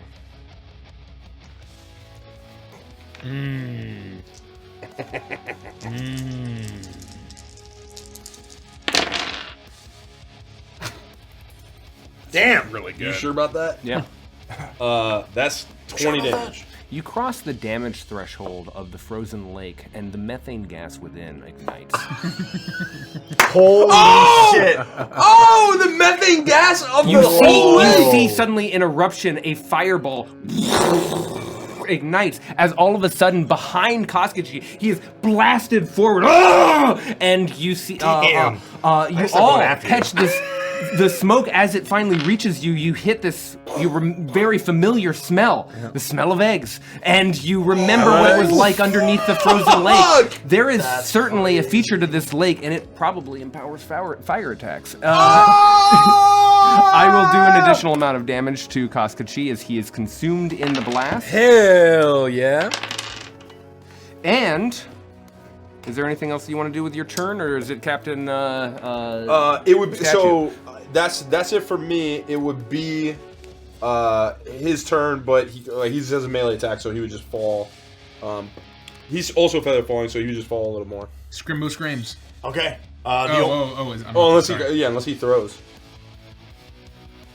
Scrim go. The only way I can keep up with the R farming is I run my hand through my hair and I fire off 3 Eldritch Blasts. Yeah. And I attempt to hit him from 120 feet away. Your hat flaps off in his lost. Yes, 20. I lose my hat. I don't care. I'm Everybody, you've never seen him without his hat. He has one of those like monk. 19 hit. That's a big crit. That's a crit. I got it. This is the curse. Yeah. Who's got the curse? Oh, 100%. I was Piccolo farm. And then that's going to be a miss. So it'll still be 2. So actually, hold on. Where is it? It's still I lost 2d10, but you add a 10. Thank you. So 2d10, so it's going to be just 10. Oh, that's easy to do in my head. We're good. 2d10 plus 10. 1, 4. 14 points of force damage, I believe. 14 force damage. Hex Blade's first damage. 17? Plus 8 more. 22. Oh! Yes, per Yes, hit. plus 8 more. Yep. So 14 plus 8 is 22. 22 force damage. Hell yeah. These beams lance out and smash into him.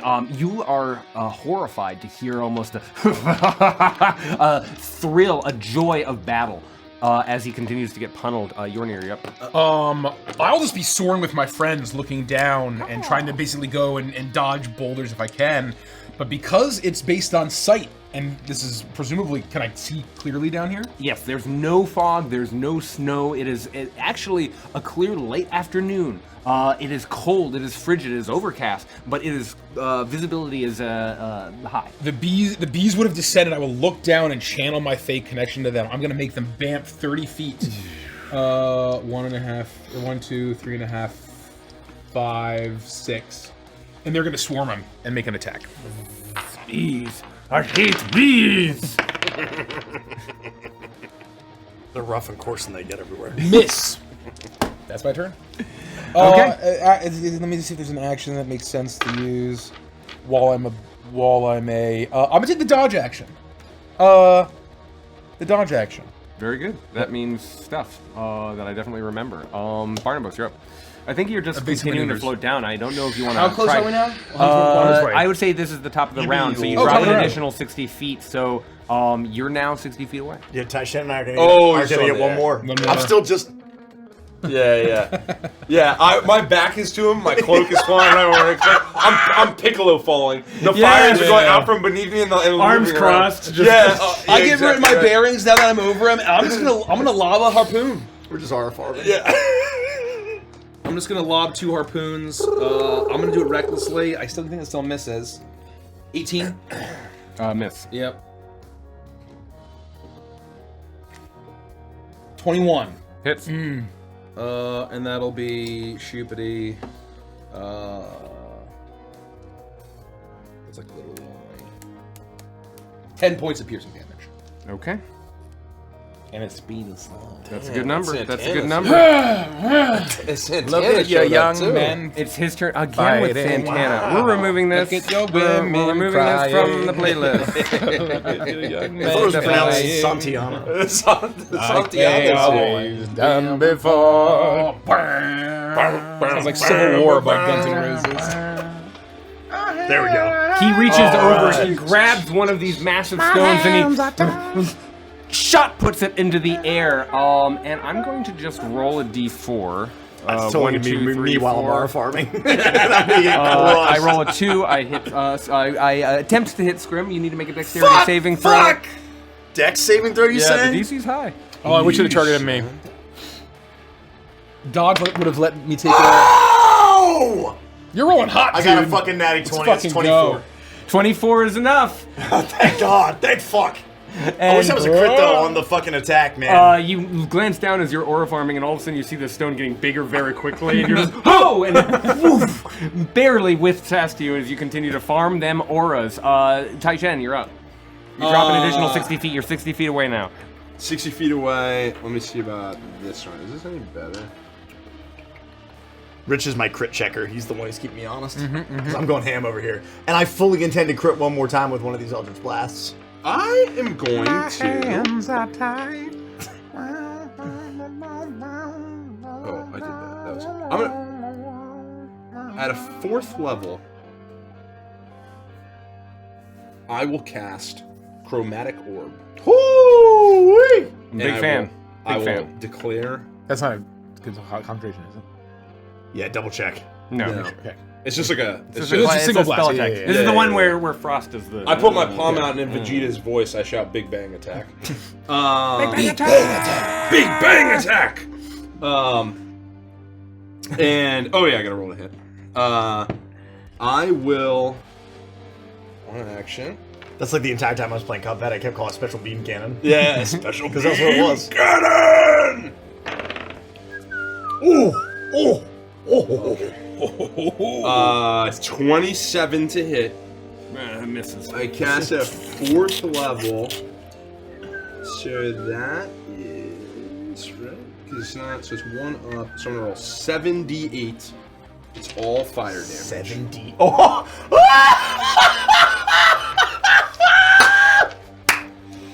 Roll high. Wait, can you use your thing to re-roll dice too?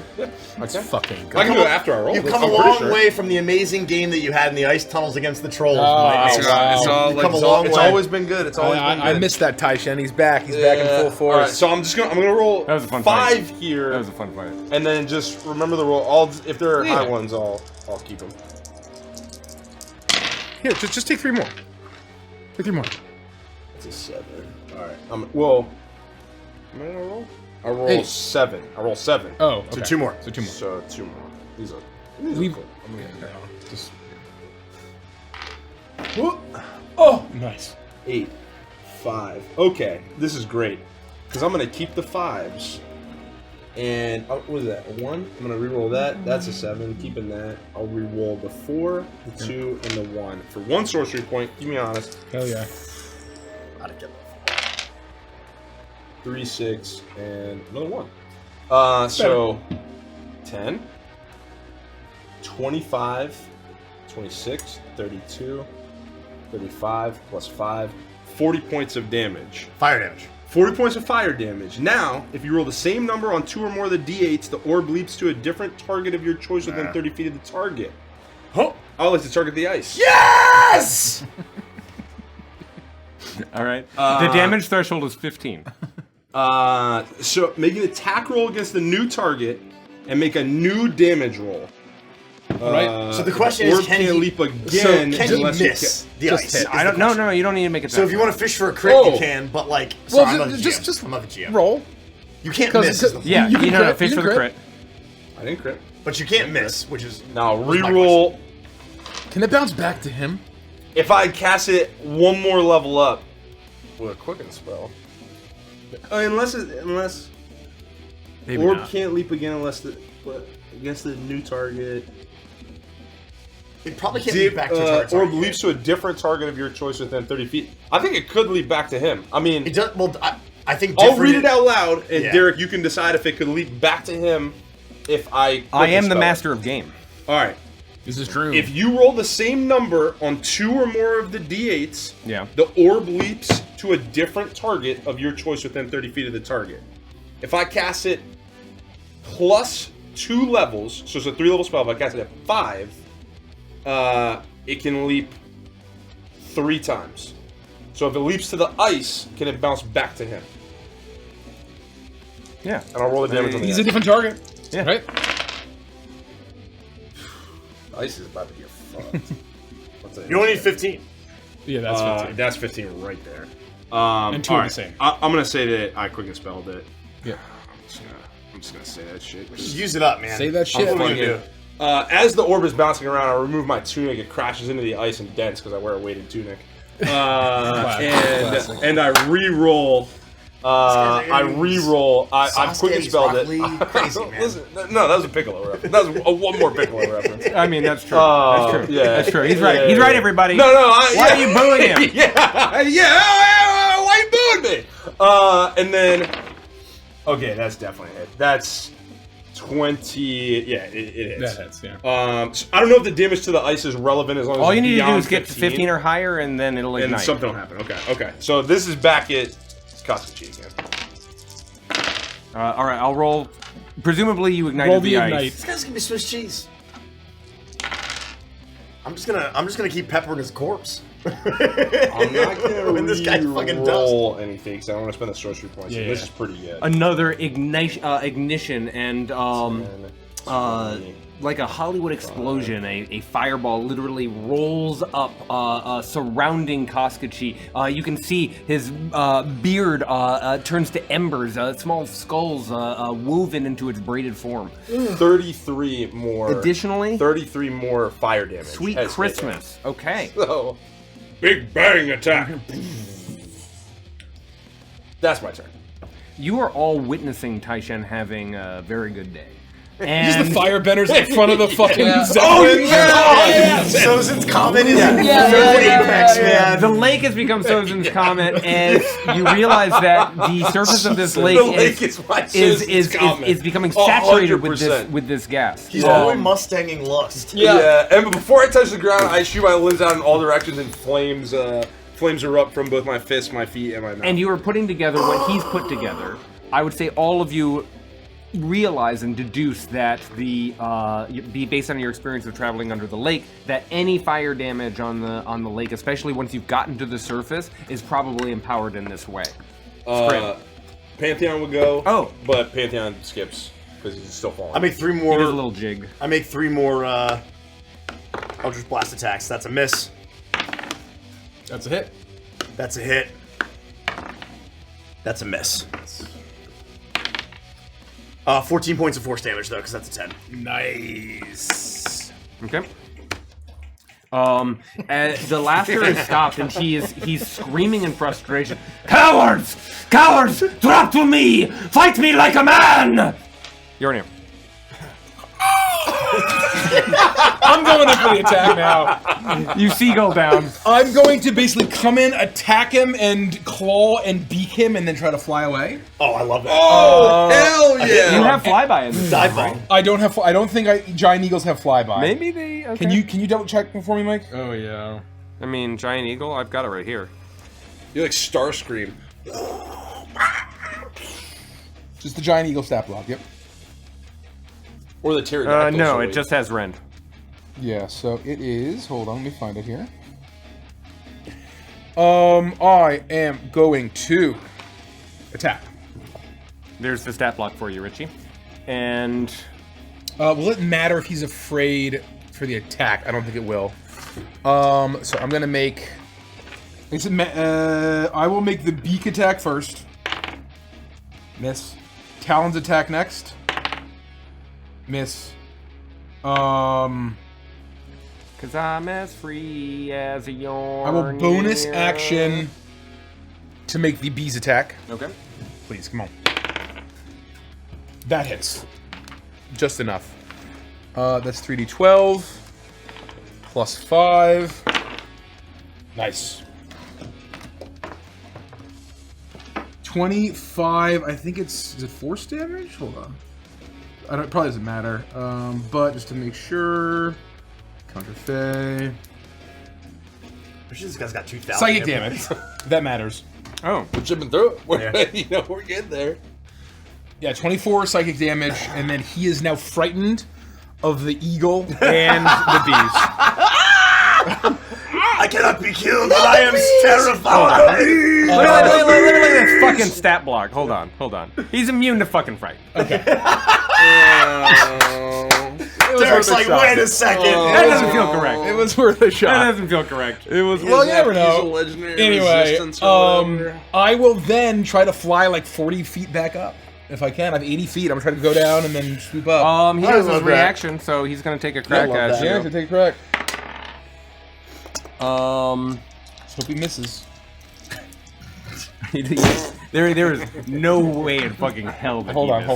You're gonna get splattered across the ice. Just tell me what you rolled, because it might miss. Your broken bird body is gonna splatter against the ice. Richie, I got a 32. Well, he can give you plus. Wait. I'm doing something. Wait. He only beat my AC by 19. 55 hit points, 55 AC. The eagle has 13 AC. 150 spell slots. One moment. I need more dice. For this. Hold on. No! This might have been unwise. Does it do damage beyond your shift It just turns it back. form? It You should just just get turn it back. knocked out, right? I don't just know stay the in damage. until I go down. That's what we're saying. But if he won't- knocks it you won't out of pop it, you out? right? Like Or does the damage go over your main health? Like if you have like 40 HP and he does 80, you don't take 40 as Yornir, right? It just knocks you out of the bird. In Wild Shape anymore, there's no more eagle health and me health. Oh. It's all the same. Well, that I sucks. get temp HP when I shift. That sucks. You go down and you Hold up, don't use that attempt to use the bees. You swipe at him and then you start to swoop away, and you are horrified by how fast and how strong his hand is as he grabs you in mid-air. Feathers fly in all directions as he does 28 bludgeoning damage, and you are grappled. He holds on to you, and you're jerking his arm around like this, and he pulls you in. Koskachi indeed hungry. You have the restrained So condition I until the am- grapple ends. I'm restrained. Oh, are you I'm restrained? you're huge or smaller? I'm large or smaller. You're yeah, fine. I'm large. Okay, yeah. okay. So he could have gotten you, and that's great. That's how the mechanics work. Yay, game. Barnabas, you are up. I get to land on this fucker, right? You Now you get to land on him. Where So you you landing? can drop yourself anywhere you want, right on top. It's no way to treat your wife! Let us kill her! And I am going to swing down as like, but you're gonna die first! And I am going to just When you land on him, he teeters a bit. Yeah. All of the fire and attacks that he's taken, falling off this massive bridge, he's not looking great. 21 damage or 21 to hit. That hits. That is what you could do. 10, 16, 16, 20, 20, 24, 27 points of bludgeoning damage. As I am going to use my Create flame. he needs to make a Constitution saving throw. Okay. DC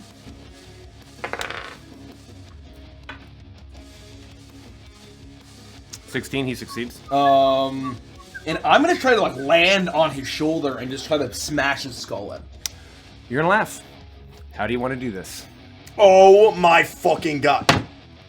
I'm still just doing this. Don't worry about it, boss. I'm coming. Let's see how deadly you really are! I'm just gonna basically just bring my anchor down, and basically sideways up, and just like I had crushed Forgos, my father's skull, I am going to do the same thing and just try to plunge in, smashing his skull as viciously as I can. The weight of your body and this anchor alone is already like a cannonball, but as you drive your strength down, his head sinks. You hear the snapping of his collarbones as his jaw, neck, spinal cord, and entire head crunches down into the cavity of his torso. You hear a grunt, and then his hand goes limp. Yornir, you tumble out onto the ice below. He falls to his knees and he stumbles forward, falling down, and you are brought down with him. You roll to your feet and turn. No more breath in the demon prince of wrath. The rest of you continue to aura form as you float down and gently land all around the scattered debris of the broken bridge, and seeing the tremendous blow that Barnabas has just delivered. I would be stunned. Wait! This can't be the end, right? We must burn him. How do we stop him from coming back? Tai Shen, Mr. Fire Blossom! Light him up! As I am going to heave myself out.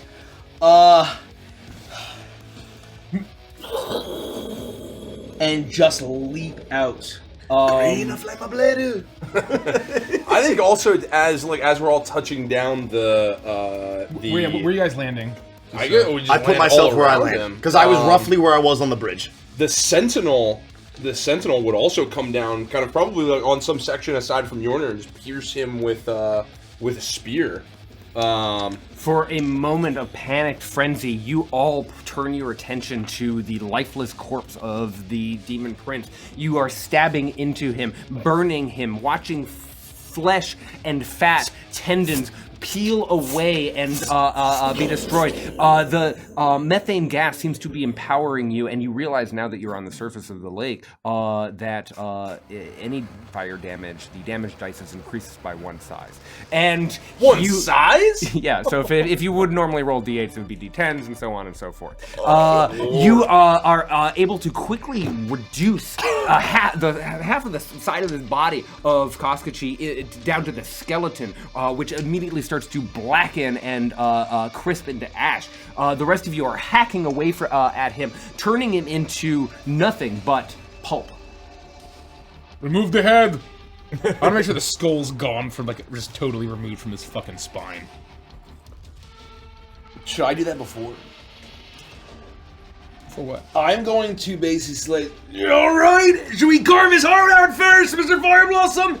I'm going to basically try to yank and snap whatever spine there is. I feel like this isn't working. To basically just rip his head off. You pull this head free Try to like a smash the cork from a skull. wine bottle, and you're able to yeet it a good 30 feet away. It smacks into the side of one of the stone bricks and lulls to the side, its tongue hanging out of its mouth. Sentinel, free him of his heart! The sentinel stabs in, and like a kebab, he's able to pull free the heart, which you immediately turn your flames to. It shrivels and turns to black dust. We gotta Iron Giant this guy. We gotta stop him from reconstituting. God. Oh boy. That's cool as fuck. While they're doing this, I'm going to fly up and try to get eyes on the princess. I don't want to get anywhere near her. But I'm gonna fly high, and I have my eagle eyes. I want to try to see if she's still chained up on the bridge there. It's not that long. I mean, your descent wasn't that much time, even though it takes a long time to simulate in the game of Dungeons and Dragons. Everyone sort of smoothly went down, unleashing this barrage of attacks, which severely weakened him before Barnabas delivered the final blow. In these moments and we're exiting initiative, you're able to soar back up, and with your mighty giant eagle eyes, you can see that she is weakened but struggling against the chain, still very much anchored to that spot. Does it look like I couldn't pick her up? She's basically chained and stuck to the ground. It looks like she is bound magically by chains to the Warhammer, and the Warhammer itself is a weapon that perhaps even Barnabas couldn't wield. This is a gargantuan giant of a man, and he has tremendous, tremendous strength. I don't have tools to really help in this situation, right? I was mimicking Status Guy, but that's not what I'm doing. I'm watching what's happening, watching you incinerate this guy. I'm watching you like hack him up. We've removed his heart. We're like, and I'm worried about what might happen. I'm concerned that this isn't good enough. And so I'm looking at this this smoky spectral hound is pacing back and forth, watching as this is happening, waiting for instruction. It seems eager. I will take a gold coin out of my pocket, one of the ones that I've been holding from the very beginning, and I will flip it in the air as I cast Idea. Oh. And basically, I'm thinking of a problem. My problem is I'm worried that this isn't enough, and I would like to either use an ability check to get +5 to an ability check to solve the problem. But if it's one that doesn't require a skill check, then you could give me a hint as to the solution. I'm basically trying to decide or solve, is this enough? Or is there something that we're not thinking of that we might need to be doing to permanently solve this problem? You flip the coin into the air and it vanishes once it reaches its apex. And you are focusing on this problem. And like before, when you've channeled this magic, you are almost drawn to, your attention is almost drawn to the right direction. You're watching Graveyard Jack, and it's very strange to see him in battle like this. Even though he's shifting and sometimes moving instantly from one spot to the other, you can see him in his full form. He's not staring at you. He's not guiding you in the way that he has. He's not in the shadows. This is broad daylight, and he's sort of moving and then shifting and then backing away. And you get the sense that if he could, he would do what he's almost certainly done to many of the denizens of Argentholm. He cannot consume the soul of this creature. Wrong. This creature's soul belongs, or perhaps already is, or still is, somewhere else. And without something to feed on, Graveyard Jack is paralyzed, stuck between two worlds, just as you are. Those feelings start to guide you to maybe you can't kill this fucking guy. He's the deathless one. That's all I can give you. Fuck. Something's wrong. Something's wrong. The hound can't eat it. There's soul. His soul's somewhere else. She has his soul. Does not belong to him. It is elsewhere. Well, we can't kill him for good on account of your favorite hag of the woods, Mr. Fireblossom. Give him the mercy that you gave to the giant brain. Send him back!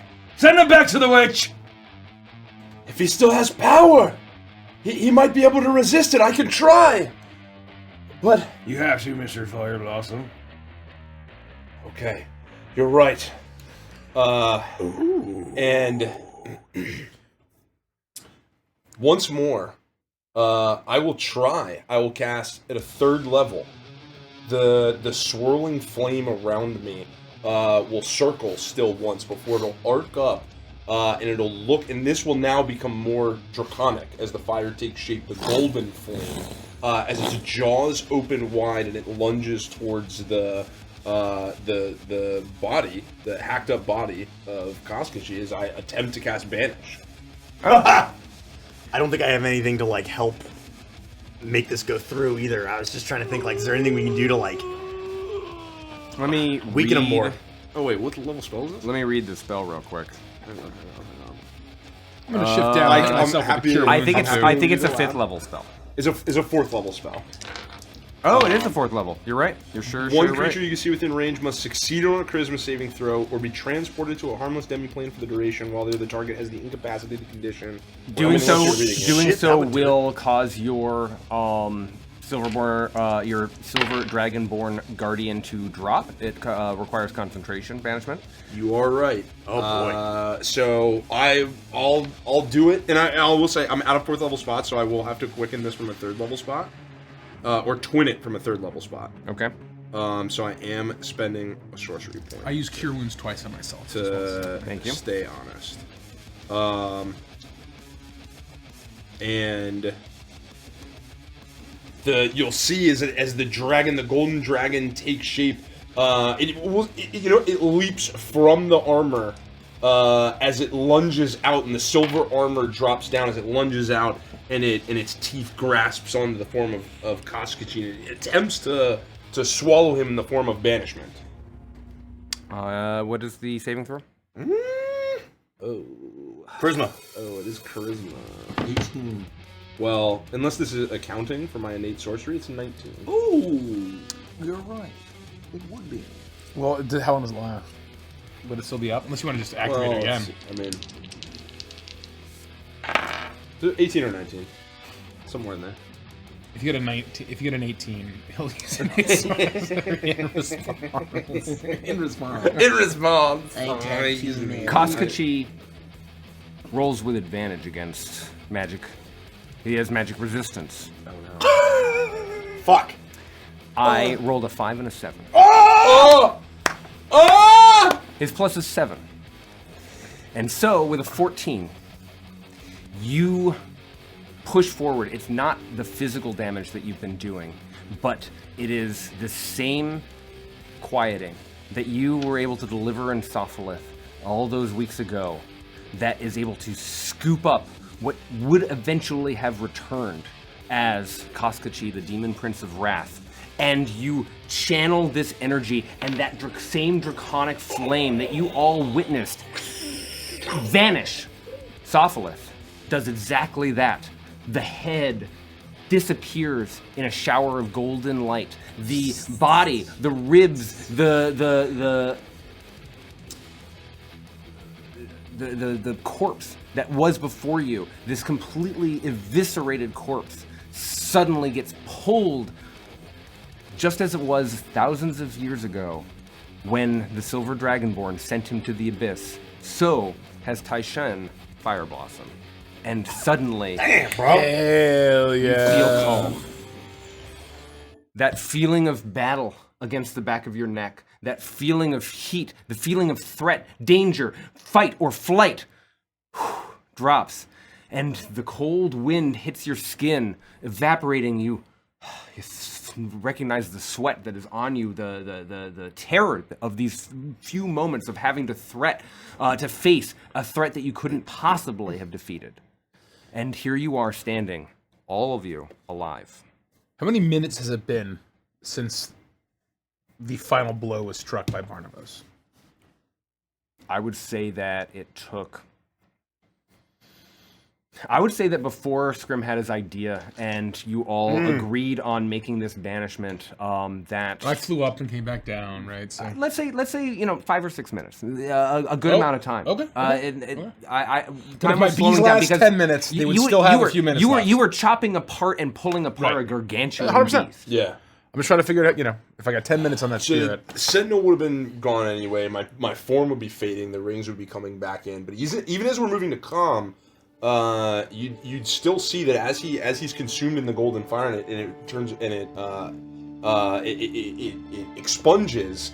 Taishen is there, still incredibly focused, having to hold him in position for a full minute before it actually vanishes him. You see the concentration on Taishen's face. I'm gonna cure sitting wounds there again. waiting. This beyond meditation. It's almost like he has to exert himself every second. Koskachi's banging at the door of reality, trying to get to the mortal plane. Some cold shit to say.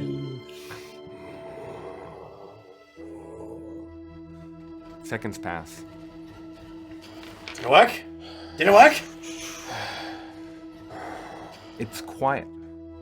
You realize the sound not just of the wind in your ears, but the lack of cries, of explosions, of cheers all around you is quieted. It is so still here at what feels like the bottom of the world. You are grateful when Taishen, you're able to finally relax, and you feel that the door will remain shut. He is gone. Aye. Is banished back from wherever he came from, or wherever she sent his soul. Let him rage against those chains of hers and whatever locker she throwed him into. For old time. Your power has grown, Taishen. Nicely done, lad. You will be the strongest of all of us. Nice fucking work. Everybody did incredible work. Is We didn't she- turn away. On the bridge, we all ran in there together. We felled them together. We're not done. That's one. Is she free? Where's the princess? Princess! Princess! We killed your husband! Princess! And now we mean to kill you! Barnabas's words reverberate. You recognize that you will have to fly up or trek to get to the top of the bridge in order to find her wherever she is. Stay Presumably here. still anchored there. All these mouths hit again. As I, like literally mid-turn, I'm gonna like leap and spin around. I don't do that. I just turn into an eagle and I'm going to shoot up and still stay far away. I want to get eyes to see if the hammer went back with him. Good call. It did not. Wow. When you arrive at the, just as you cross the threshold of sight, you're able to get your eyes on, your eagle eyes on the Princess of Wrath. You can see that she is slumped over, but she's not unconscious. She's perhaps despairing. She's no longer struggling against those chains, but the Warhammer has locked her in place, presumably as caged as Koskachi had been all those many years, centuries even. I can carry one of them, but you will have to climb yourself. Not a problem. As the crab legs will sloop out of me, is I'm just gonna try to just scuttle up. I can also get. first. I'll grab Taishen by the shoulders. Before I get onto your back, I will walk over to the pacing, slavering creature. Oh yeah. And just look at it for a moment. Take a deep breath and say, sorry, there's no meal.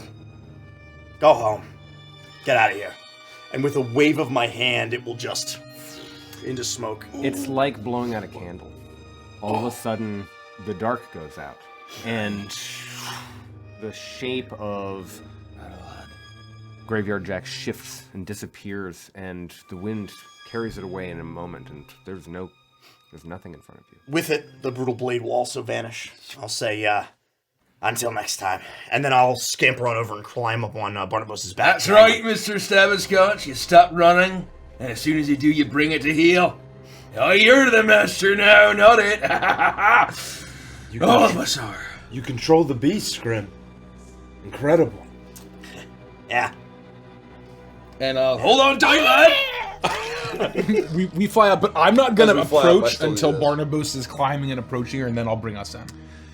Moments later, learned my lesson. Barnabas, you find yourself heaving yourself up, the weight of your anchor and the weight of Scrim on your back, and you're able to pull yourself up. There's a precarious moment when a rock falls free, but you're able to get back up on top of the column that hadn't collapsed.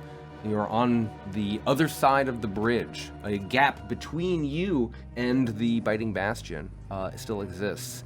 And Taishen, Scrim, Yornir, you're able to land and remain in bird form if you so choose, but the four of you are but 10 feet away from the princess, who continues to look down at the stone. You can see her shoulders moving up and moving down.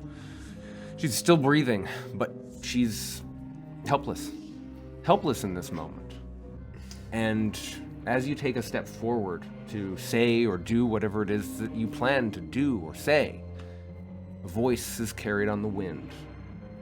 Ah, how fortunate for you, princess. I leave you in your friends' capable hands. And then it's gone. In that moment, the brutal blade reappears in my right hand with a puff of smoke.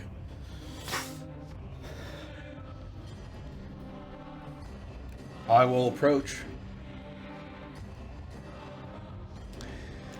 Once she hears your We land. footsteps, I shift back. you see the princess look up and meet each of you in the eyes. I will not beg. Free me. Free me and I will unite Drakkar. I will let you pass. I am free of him now. I am free of my anger. Without me, you cannot defend Drakkar. The tribes will scatter.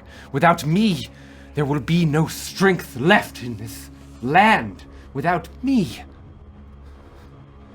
I have done horrible things, but I have done them so that we can be here united, so that Drakkar can be whole. I have done everything, even for you. Oh, is that why you killed our friend? You did it for us. That's why you fed that poor man his wife. Or that poor wife. Cannibalistic meat. Turned her into a monster. I regret what I had to do to Queenie. And you heard that bitch. The Winter Queen lied to me, saying the ritual was necessary, and I believed her. I did. But you would have done the same in my shoes. And I was filled, consumed with wrath. I am stronger now. I am your ally. You took something from us we can never get back! Aye. At the end of that path, wrath, vengeance, there's nothing. There's nothing but emptiness, and there's nothing but cold. And that's all you are, princess. And that is all that waits you. If you kill me now, there will be no one to defend this land against the coming war that you say is coming. Isn't that right, Yornir? I know it is coming. And who is going to be here to stop them? I can be here. I can help. Only the tribes will listen to me. They will go their separate ways without my firm hand. Is that not right? Aye, they will. They won't be under your claws. They won't be moldable and controllable and be told what to do, as is their right. This land needs you not.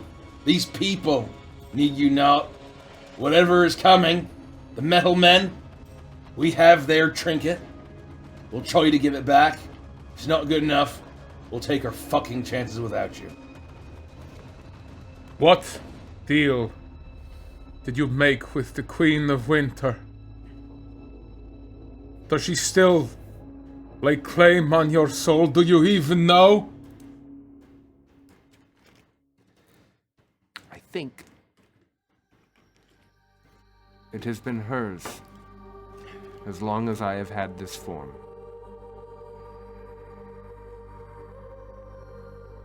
What does she want? Why did she require Queenie? Do not know. I cannot say. I did not ask. This is ridiculous. Even if we wanted to let her free, and she'd backstab us in a minute. She already did it once. Aye, there. She's no better than a sea lawyer. In the end, nothing has changed. I merely locked Koskachi back in his box. Should the woman in the hut choose it, she will set him free once more to stand against the princess. The cycle of wrath, of rage, of terror starts anew. She doesn't stand with us. She has to die. She doesn't stand for Drakkar. She's had her chance to unite the tribe. She's had her chance to bring them to strength, to stand against what's coming.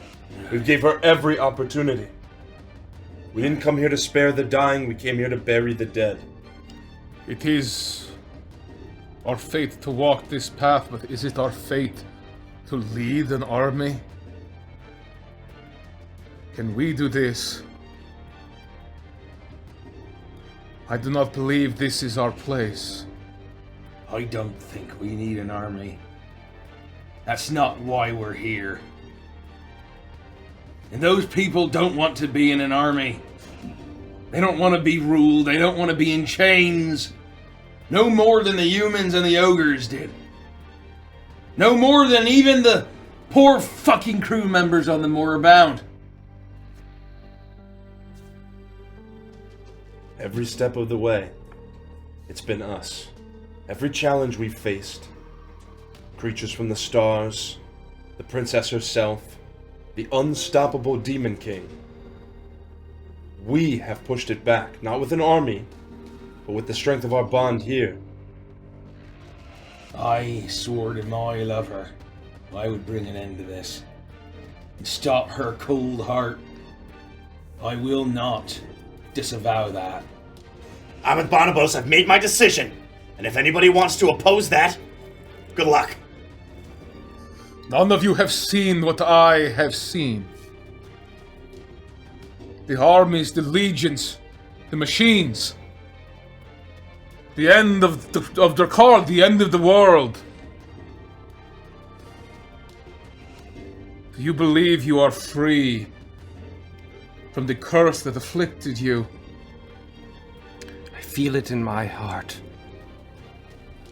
I no longer...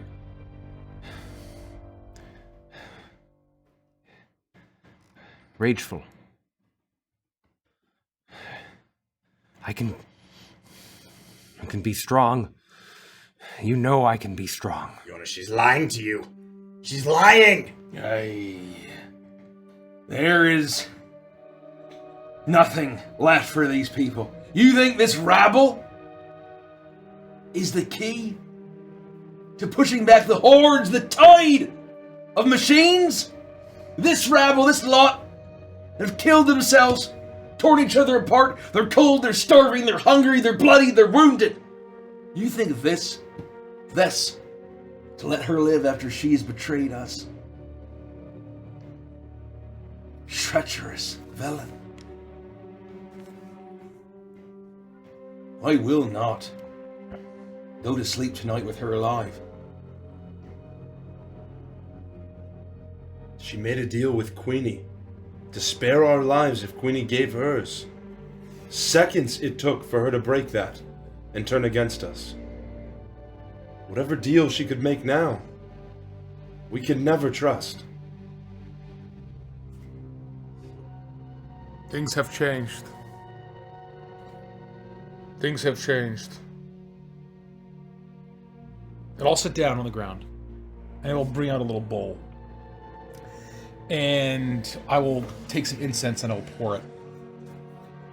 And I will light the incense and I will inhale it. Allow me to commune. You better hurry up, because if she makes a single wrong move, I'm killing her. And my one eye will open up and glow with a bright blue light as I cast divination.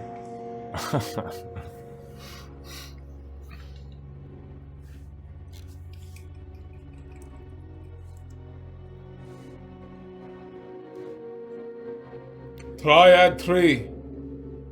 Anam. Odin. Mamut. If we dispatch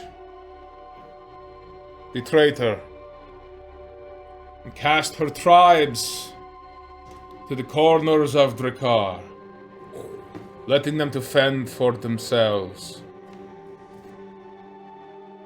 are we four enough to fight back the hordes of machines? And my gods, an activity that, I asked one specific question about a specific goal, event, or activity that'll occur within 7 days. The DM offered a truthful reply, which may be short phrase or cryptic rhyme.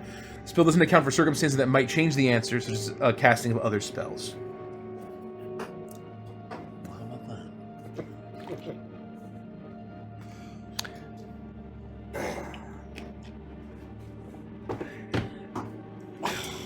is gonna be interesting. Oh my god. I can't believe it.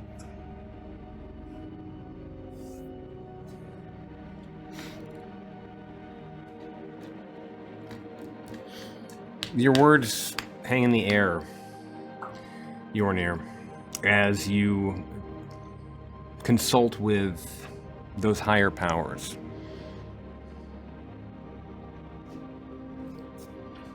And it doesn't come back as a voice or as though someone is speaking to you, but you do receive a message.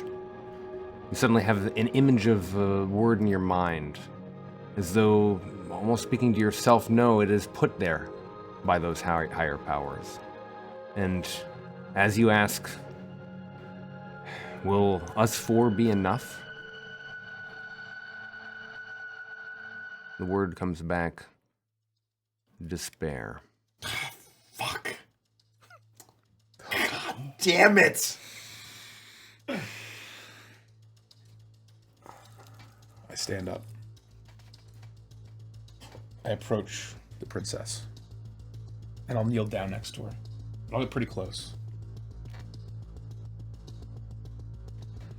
I'll have my staff up.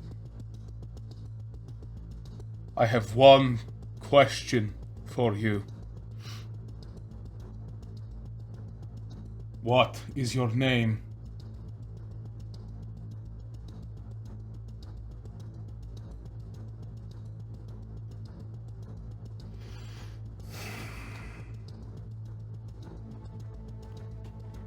She looks up at you and nods.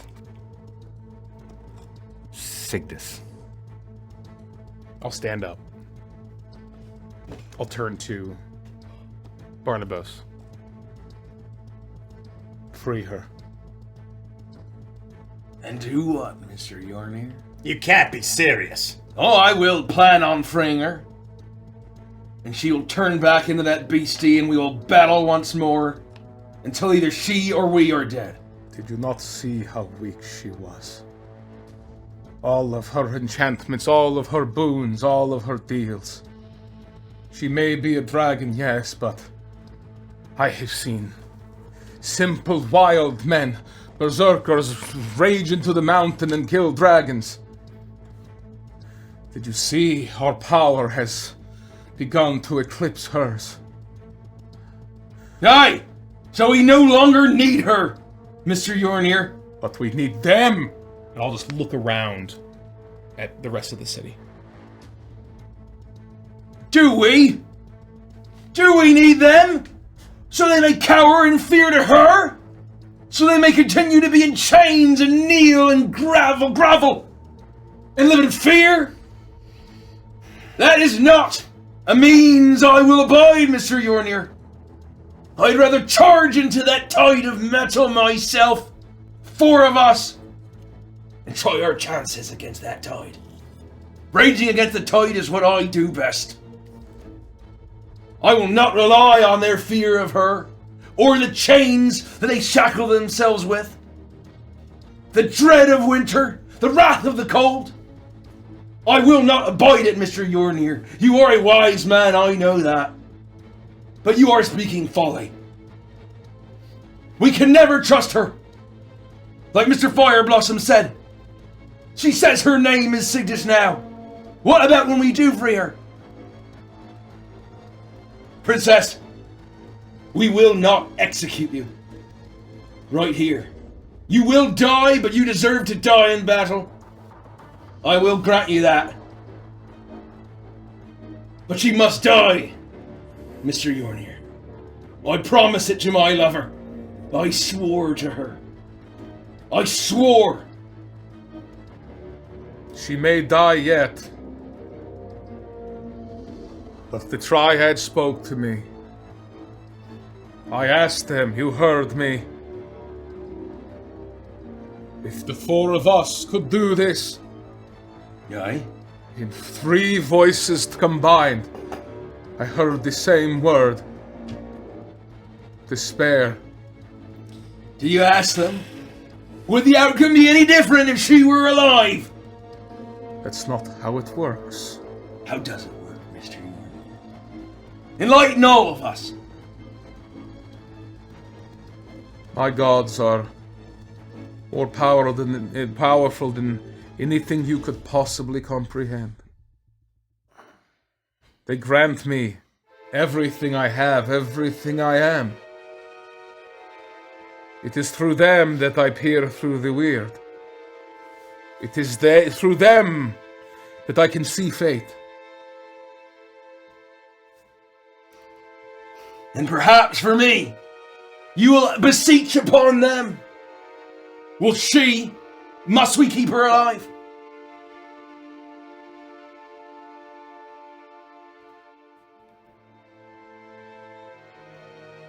You wish for her life to end. Aye, say true. Do you not think of the tribes?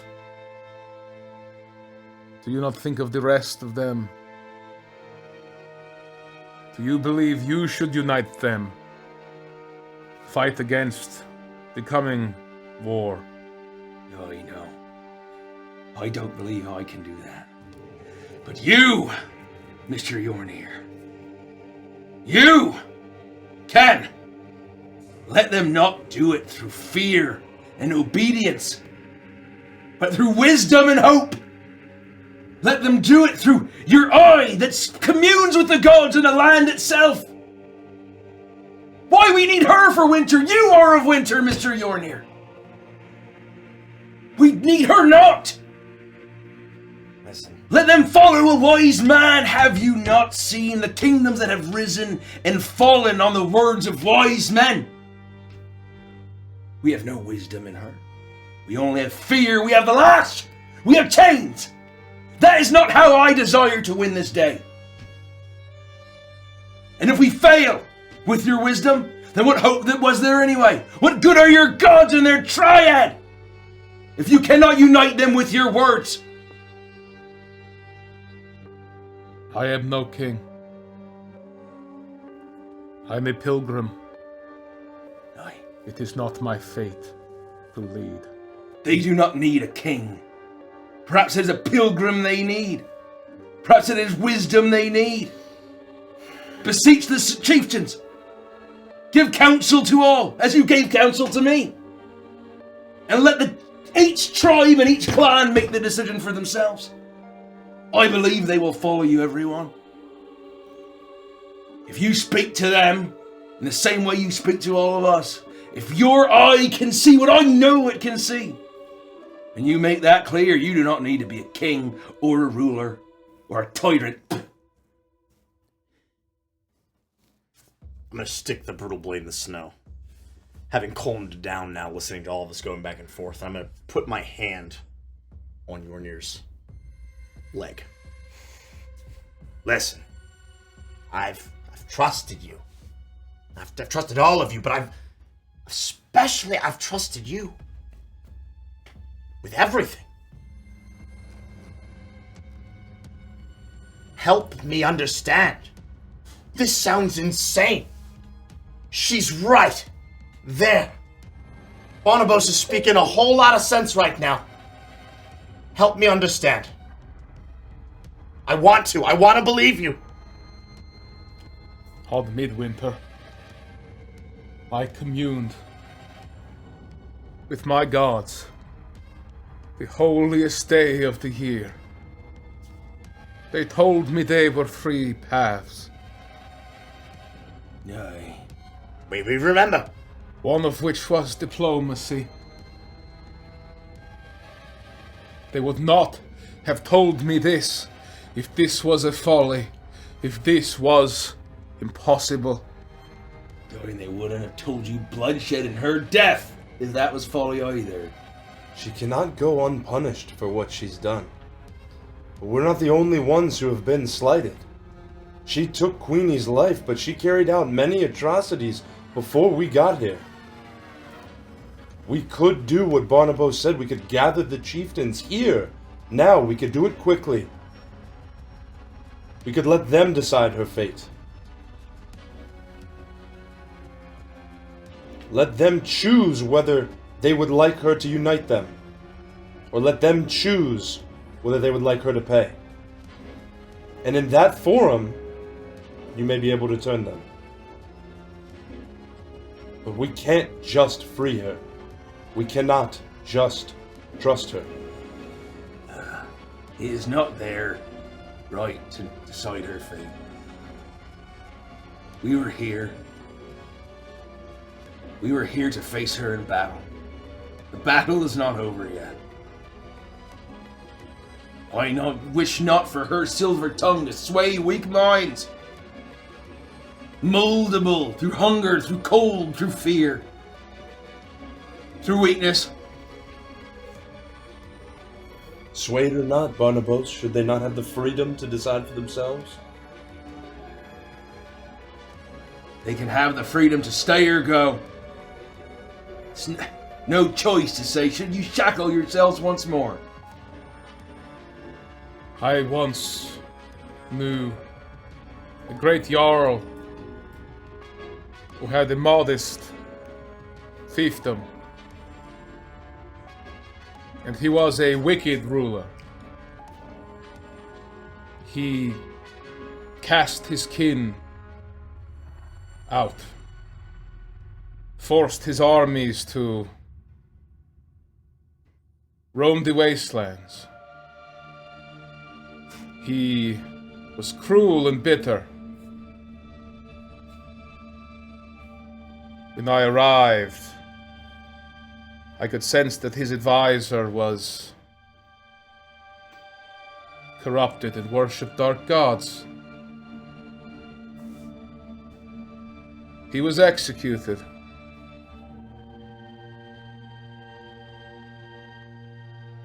The king, truly, in his nature, was not cruel. It was corruption, a nagging power, an ownership of will of this other that led him to do these things. This does not absolve what she has done. But even now, can she say she has true control over herself? The darkest bond has been broken, I believe it. But I'm with you, Taishan. If she wills to die, if we will that she dies, I will accept this. But if she can make her case to the tribes, and they are willing to follow, it would be foolish to come this far and lose the strength that she and the tribes could have in the war. I can't believe this is happening. I cannot abide it. I cannot abide her to walk free and proud. Did you not see what she did to Queenie, Mr. Yornir? Did you not see what she's done to these people? You not see what she did to this entire city? All of those spirits you celebrated your festive holiday with. She were to be the one that massacred them. May I remind you? Every last one. It was she. And him. And her. That matters not. He's gone. I killed him already. He died. And we sent him back to a hell that I am comfortable with. And does Let us do the same for her. Does this not change things, Barnabas? Does it make no difference? No. What difference does it make? I care not. Her story is tragic, true. It is sad, and I will give her a warrior's death. I will not put her down like some sort of beast of burden or cattle. She should not be chained. She should have the chance to slay at least one of us before she goes. But she must die all the same. Or I must.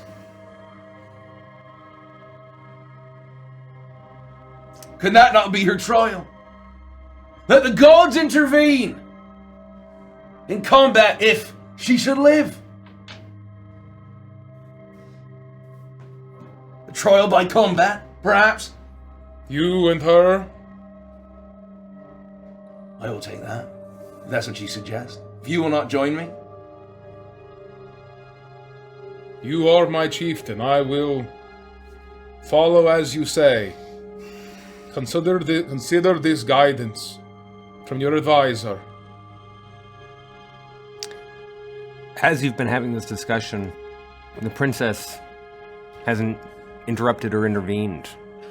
She has clearly been hurt badly and is very near death already from her battle with the demon prince that was. She's watching and waiting, silently and patiently, listening intently, hanging on every word to learn her fate. And she looks at you with solid resolve. Anytime you turn from your conversation and glance at her, she meets your eyes, trying to remain present. Not always succeeding, but blinking up at you, waiting. will that satisfy you, Mr. Yornir? Allow me this. I would not rob the opportunity for justice for Mr. Staviscotch and Mr. Fireblossom. But if you wish to take no hand, that will be your choice. I will unchain her. She may turn into what she truly is. And we will have one final battle. And I will slay myself a dragon. If I die, you get your princess and your queen to lead. And I may sail the fiddler's green with my lover till the end of time. Into that flash. What say you, Scrim? What say I? Well, I've said my piece. I want her dead. But I'm not going to go through you to get it done. I won't. Because no matter what, we need each other. And I'm not going to let you throw your life away either. Okay, Bonobos? Because we all know that this isn't done yet. So I'll do whatever the three of you want. But this may be our only chance to finish her off for good. Taishen?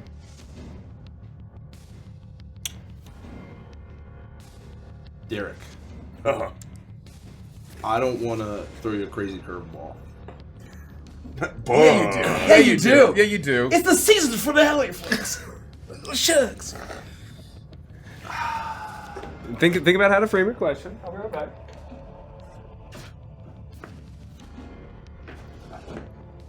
I'll throw you a crazy curveball. Ah, there we go, lad. Oh boy, here we go. What do you got? What do you got, Taishen? I mean, Mace. I would like to cast Legend Lore. Yeah, there it is.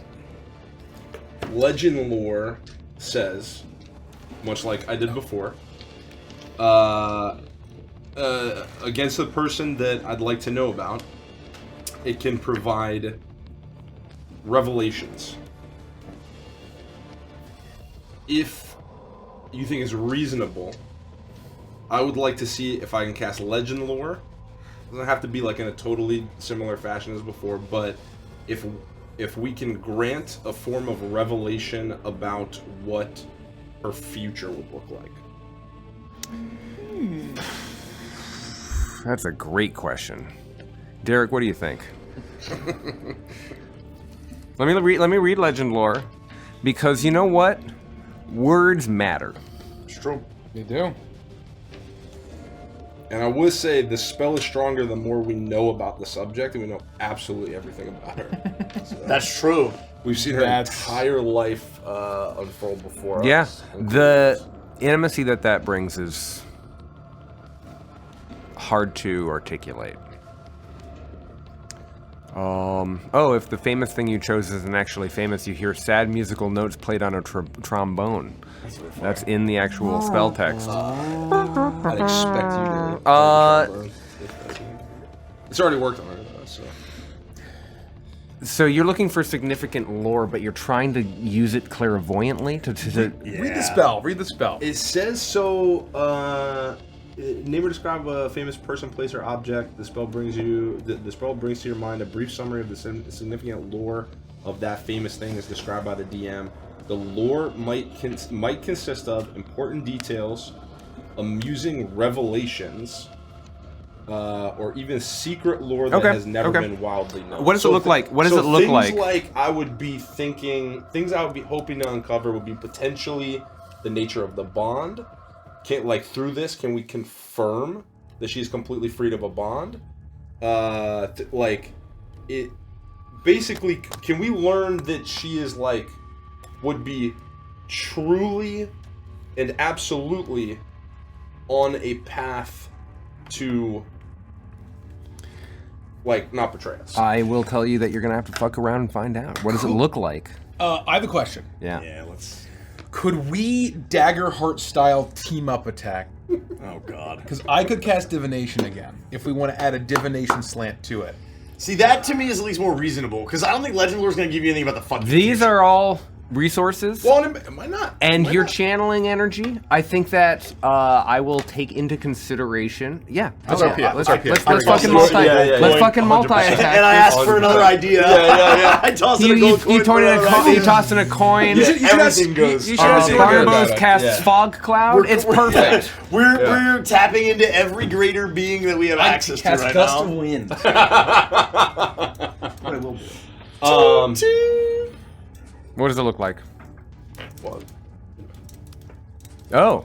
Wow, yeah. One moment.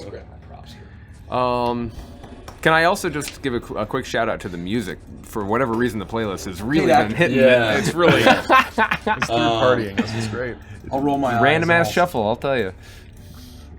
Mr. Fireballs, before you do that. You smell that tobacco smell that you all become so familiar with since your first experience with the lighthouse. And it is starting to... It hasn't changed. But the smell of Winter's End is creeping under undertones. And the taste of the tobacco, Barnabas, is changing. Taishan. I don't believe that we can trust her. We were all there when you divined the 3 paths through the princess. One was to end her. And the wrath I feel welling within me begs me to take that path. But I understand as well that larger things are coming. I cannot spare her without knowing that we can trust her. Like before, Yornir. I may be able to try and walk through her life once more and get a glimpse of the things that we didn't see the first time. We saw her in the hut. We saw her get blessed by what we now understand, the Winter Queen. If I can bring this magic to bear once again, if it shows us truly, there may be a path to trusting her. Fu Zhao can show you this. I think Fu Zhao, the spirit of the land combined, showed us last time. I don't know. I think what he's saying, it's a gambit. I don't know. He's willing to try. But for you, Yornir, yes. I will try. This will take a lot of my power. But if we walk through this together, and all it shows is once more she cannot be trusted, she has to die here. or be judged by the chieftains. But if you won't allow that, Barnabas, then yes, I will be a part of defeating her here on this bridge, once and for all. But I will do everything I can to make sure that that is not the only way. Join me. And I'll sort of walk to the side where I was sitting before, and I'll sit back down.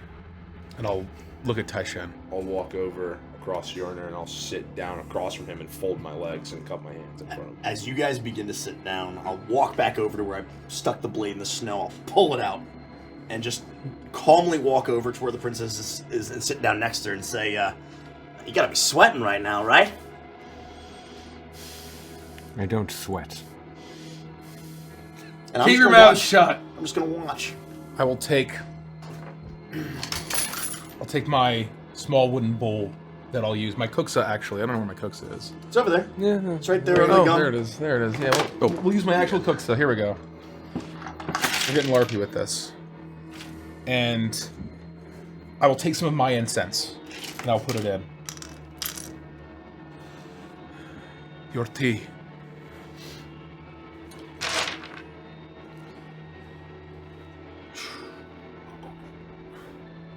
I'll sprinkle in ground as I grind them with my claws. I'll grind the true Fire Blossom tea as I drop the herb in.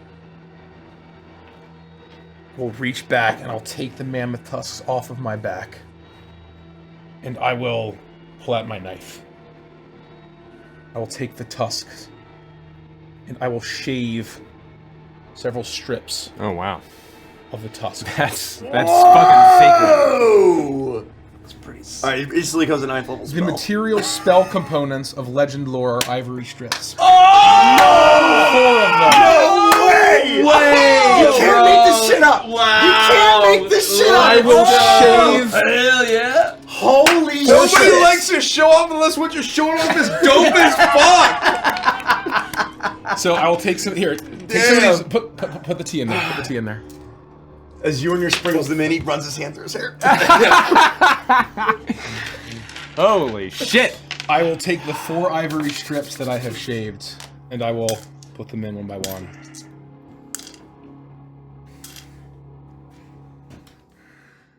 Light it.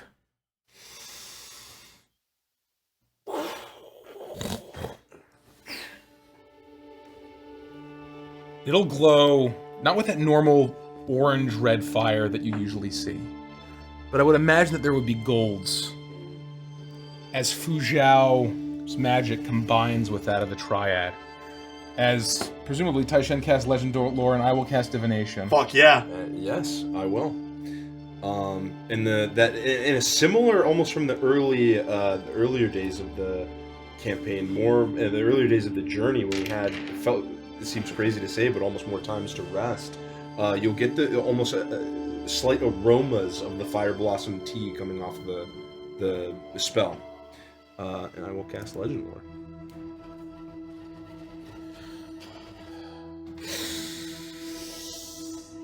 Our eyes will both glow.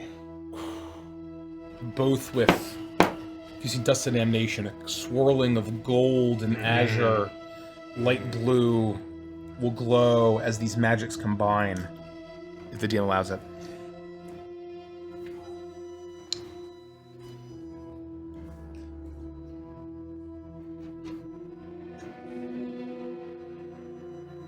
Triad. No. No. More than 3. 4.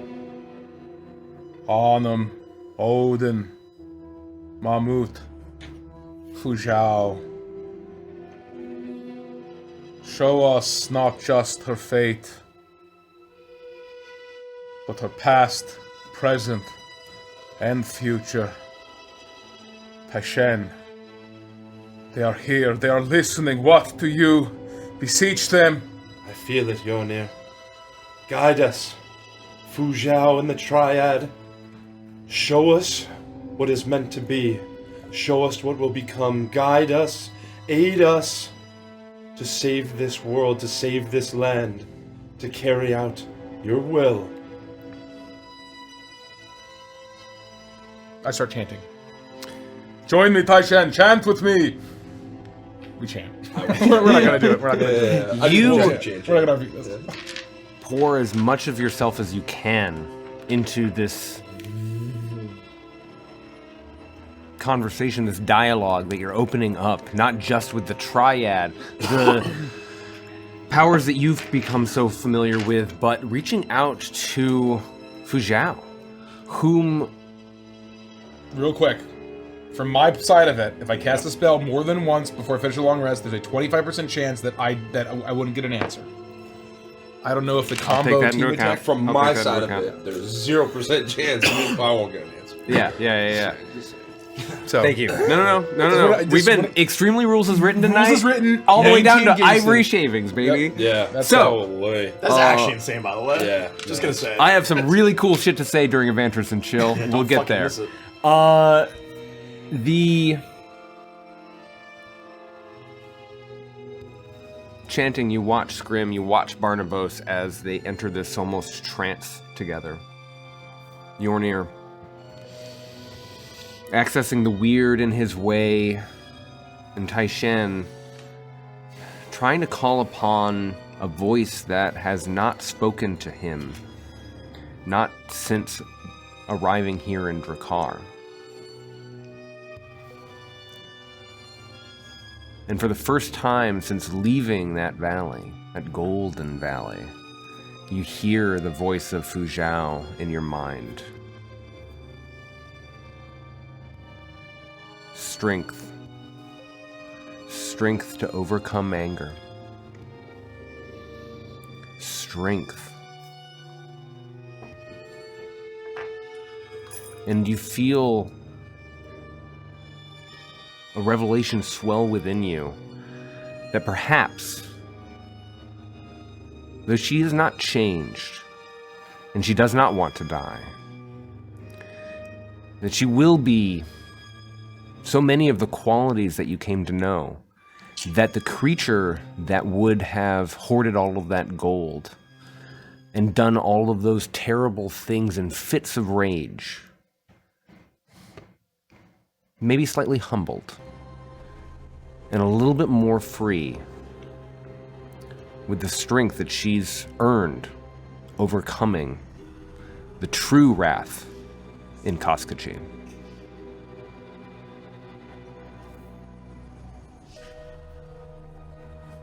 You both blinking come out of your trance and look into each other's eyes, and you feel not absolute certainty, but a notion of trust that perhaps a second chance, despite all she's done, could save Drakkar.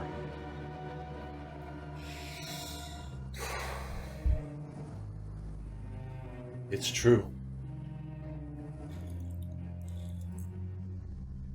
She's broken of the curse. So you're telling me that you've seen all the secrets of the universe now, and you believe Yornia? It's not that I believe Yornir. It's that I believe this is the path. I have seen like Yornir sees. We have walked it together. And just so I'm crystal fucking clear, you want to keep her alive?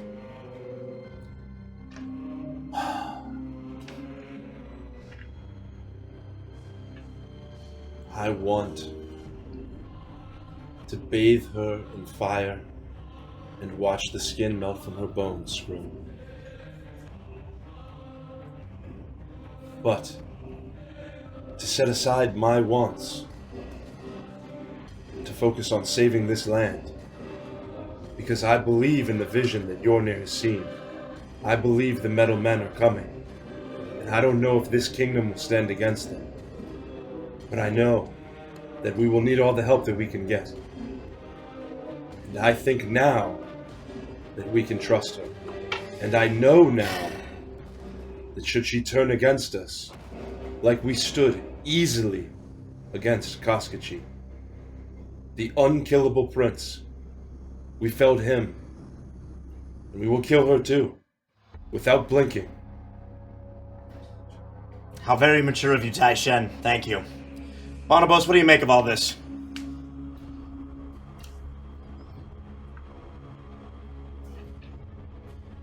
Yeah, you too, Mr. Fireblossom. That's what your Fu Zhao said.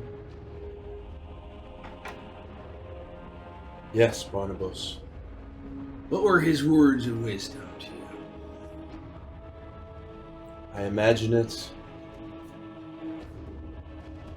like the shell speaks to you. It's not so much words that stir the mind, but a feeling that stirs the heart. Fu Zhao's guiding me here, Barnabas. It is like that, isn't it? What will you say, my lover? After all I've sworn to you.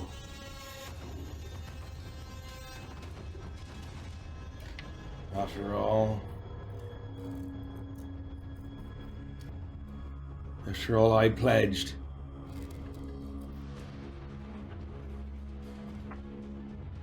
We raged.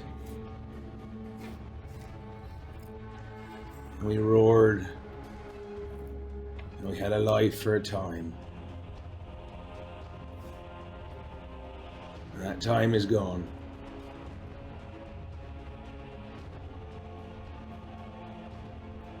I wish you were here now. You would have known what to do. You would have known.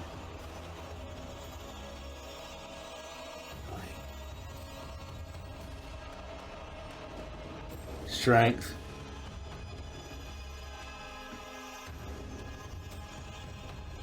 Vengeance.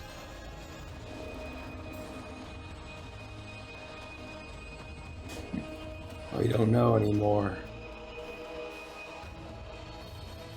Gentlemen, I was so ready to die earlier today. I was so ready to be done with this. When I thought we had failed. Once Queenie gave herself up for nothing. And I speak from the bottom of my heart when I say I am tired of surviving.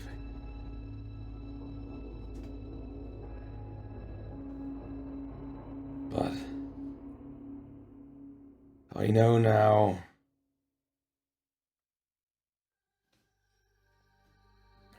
it's not my place to rest yet.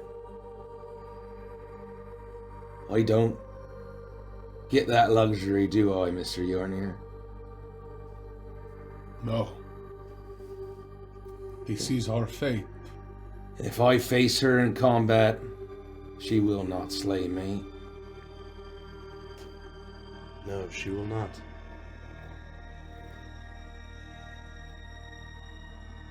And if I die, I will die free. But I can fight. I can fight alongside you. I regret what had to happen. I really do. I regret it. She speaks up a little more loudly, and you realize that she's speaking past you, each of you. And as you turn, you see, standing across the gap of the section of the bridge, Ketrostine and Daisy. Daisy has notched an arrow, which she lets loose the moment that you turn.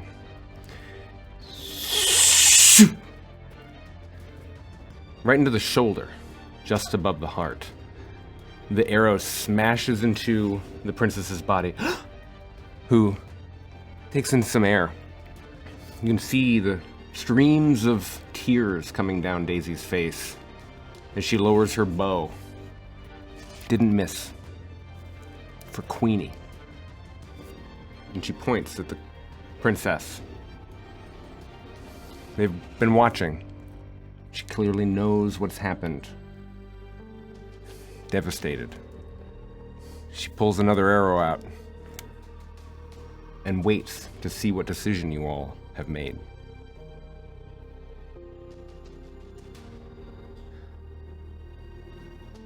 So that's it? You're with them now, too. You've made up your mind? I don't know. I don't know, Mr. Stabascotch. I am a fucking ship's cook. I'm a slayer of sea monsters. I kill beasties. I make a mean ship's biscuit. I ration fucking grog. I keep inventory of my kitchen. I have lived my whole life filled with hate and vengeance and anger. You all saw me. You saw me crush the skull of my own father. I am a kinslayer, and for that, perhaps I am cursed by the gods to be here on Dragar. And I am sorry what happened to you, Princess. Her name is Sigdis. Sigdis. Your husband did not look unlike my father. He was a bit greener, a few more gills. Big, bald, bearded, cruel. And I do weep for you. And I weep the fact that you and my mother had a similar fate, yet you stand and she didn't make it.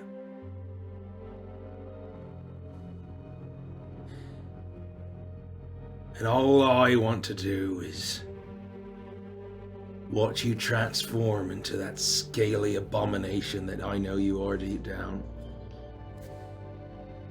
Tear out your heart and eat it. But I don't know anymore.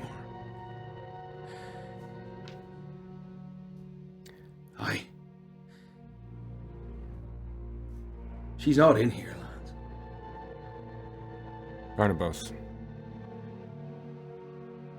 Deep down, I don't look in the mirror and see the scaled face or the one that looks back at you now. It's been so long. But I still feel like that young woman who married Castan. That's who I see in the mirror.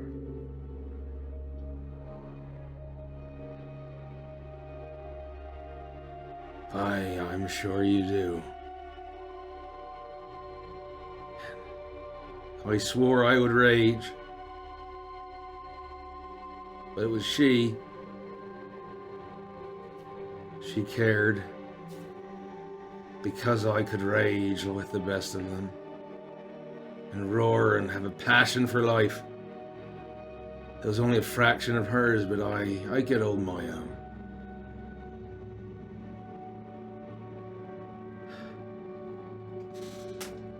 Where is she, if not in there? I don't know. But what's in here is my memories. That I had lost. Till those horrid things unlocked them when they pried into my mind. I was just seeing a ghost, Mr. Yornir. And you know the worst part about it? I remember everything about her. Her gray skin like stone, but it was so soft. A great mane like a sea cat. And her eyes as green as a summer sea. A smile that would stop you dead. and then resurrect you, fill you with life. And I don't know if it was my grief or some plea she made to some sea god or nymph when she died. But I forgot her for years. How did she die? She was killed. Nothing grand and heroic, she knew she'd die.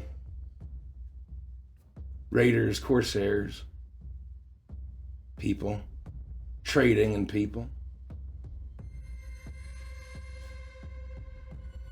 Putting them in chains, and she could not abide that.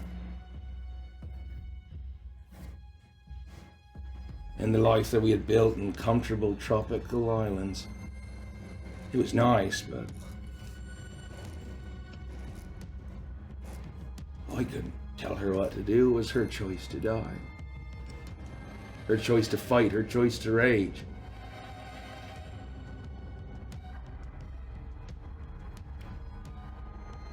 And I always asked, wasn't it enough? She had taken the hateful, vengeful, bitter young man that I was, the boy,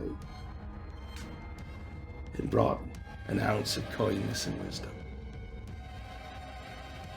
And peace. But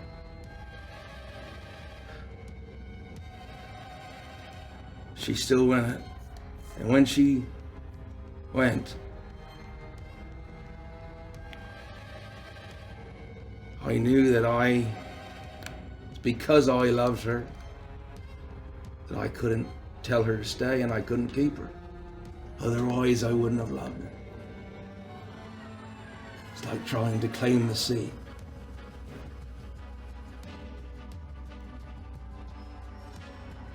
And now I think back to what she would say, and it's still so foggy, Mr. Yornir. And I remember her eyes, I remember her smile, I remember her laugh. I remember her sailing. I remember how she could hunt and run and fight. And the worst part about all of it is I don't even remember her name. May the sea god strike me down. Whatever curse that is. And perhaps it was best that those monsters left it locked up. Wherever it is in here.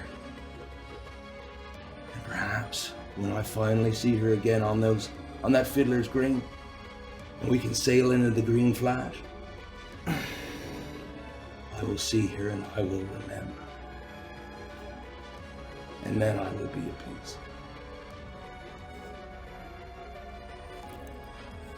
But can I be at peace now? Do I listen to what she said all those years ago? Let go of hate, let go of rage. I could rage, but let go of the hate and the bitterness that filled it.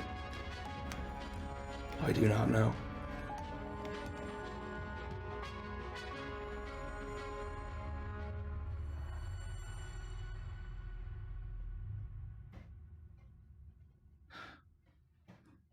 These words you say.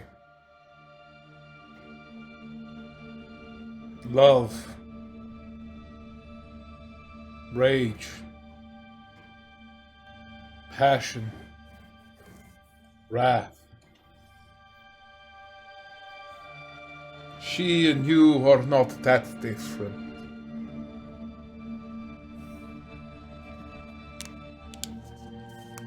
Different paths.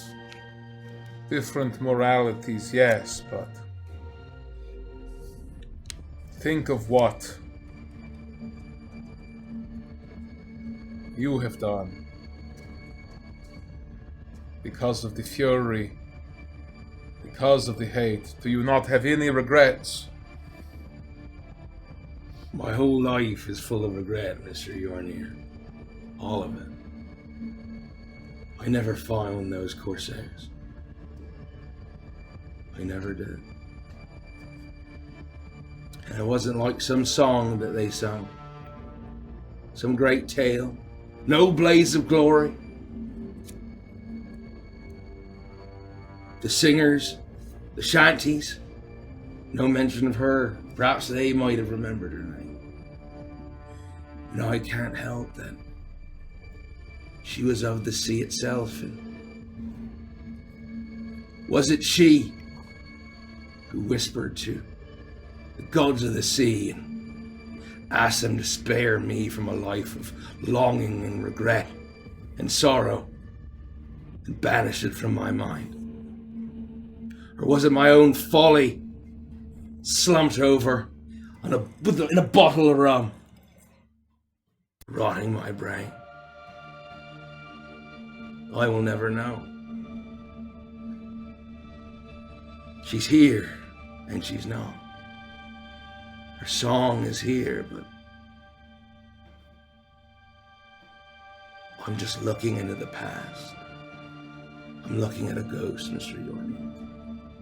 Mr. Fireblossom, perhaps it's true, it's strength.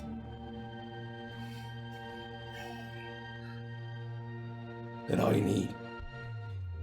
But she was always stronger than me. I could beat her in a spar, maybe 2 times out of 10. 3 if I'm lucky.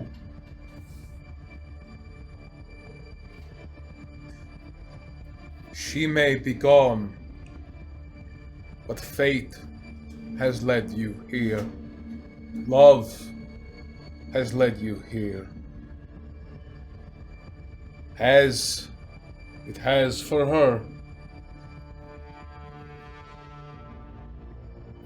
It is your choice. I will stand behind it. But I believe what she says. I believe she is filled with regret. I believe she regrets the things she did because of love, because of rage.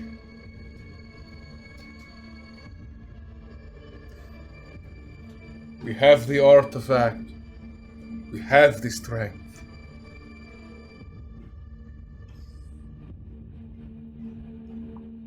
But we need to win the war. You may kill her. Sentence her to death. Or make her swear an oath. To you, to us, to your lover, to our fates, to the world. Aye. Make it her duty, like the pilgrimage we walk, our own duties, the burdens we all bear. Make this her burden to bear. These tribes, she united them, yes, but kept them apart. They are not different. They are all Iceborn. Aye. Have her swear the oath that she, them, we are all together Iceborn. Mr. Yornir, I need not words. Words are wind. But she may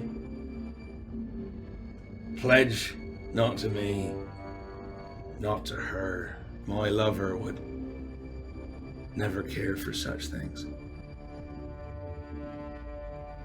I will wait for my time, and perhaps before the end, your gods, the old gods, the new, your beast even, could perhaps give me that one name before I go. But until then, make her swear to you and to your gods. I don't have gods on my side. I have a ghost. I'm an old man. Lest it not be me to claim vengeance for things that I did not lose.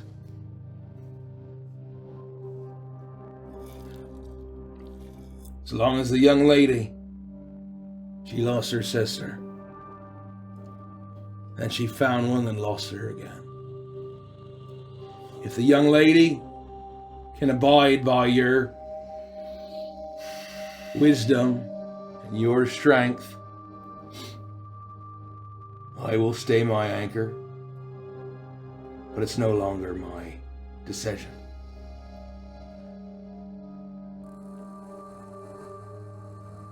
And perhaps at the end on the Fiddler's Green, I'll look into her eyes and ask, did I do the right thing? And she might smile back at me. And I'd see the sun and the sea and the sky in that smile, and maybe she'll say, yes. Maybe she'll say she was proud. Can you imagine such a thing, Sri? Can you imagine?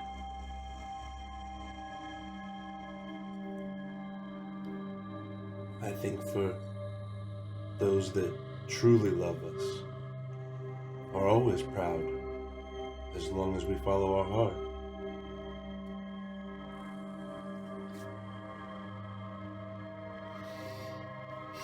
My heart sailed off to the horizon when she did. I'll find it one day, Mr. Fire Blossom.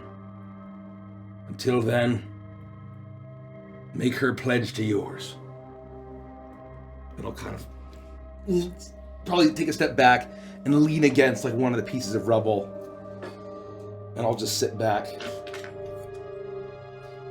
And I'll grab my pipe and I'll just The moment move to my shell. that I feel that Barnabas has acquiesced, this whole time I've been playing with this gold coin in my hand. I let it flip one more time. I catch it. I turn to the Princess of Wrath, and I say, looks like today might be a lucky day. And I put the gold coin in her hand, and I close it. You have to put it in her turned hand. She's still bound by the chains around the warhammer, but she feels the metal. What is this? Don't spend it all in one place. And I just walk away. I get away from her. I don't go near her, and I kind of walk back towards where the rest of the group is standing, and I look across the way at our companions who have been standing there this whole time, Daisy and Ket Rostin, and I silently look at them. And I just kind of take all of this in. Ket Rostin looks hurt. They clearly he clearly took the brunt of whatever encounters they may have had in the Biting Bastion as everyone lost themselves to the wrath in the presence of Koskachi. Daisy is looking through teary eyes, trying to decide if she's going to send another arrow, making up her own mind, having heard much more of your conversation perhaps than any of you realized. She is almost pleading. She doesn't gesture. She doesn't use her hands to communicate as she can to say, what the fuck? We're not killing her? You're just gonna let her live after what happened? It's so fresh, the grief and the anger in her. All of that is communicated just in her expression. And she keeps her gaze on you and looks back to the others and then holds your gaze. And you both shake your heads. She eventually nods.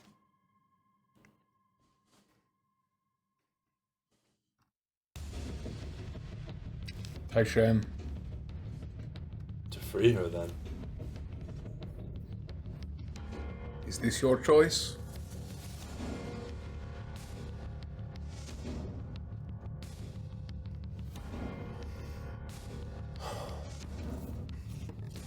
I believe as you do, Yornir, that we need her to face what's coming. I still believe she should be judged by those that she has lorded over for so long, done so wrong by. But I think that time might yet have to wait.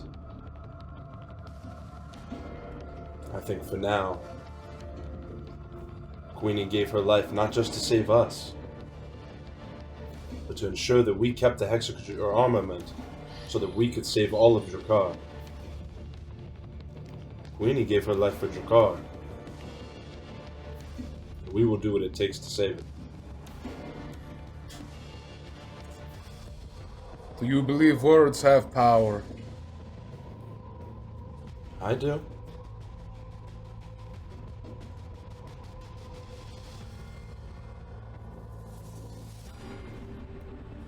Have her swear an oath. To me? Listen. I don't know if I could have sworn an oath before now, but I swear it to you now. To each of you. To each of you. I will defend Drakkar as I have always said I would have. I will be your ally. Whatever comes, I will do my very best to rally the people of this land. That is what has been in my heart, but caged. I could never have had it tethered the way that I was to the evil that you just helped me destroy. I swear that oath gladly. And if anything threatens these people, I will fight alongside you. Do you swear to lead with honor and freedom?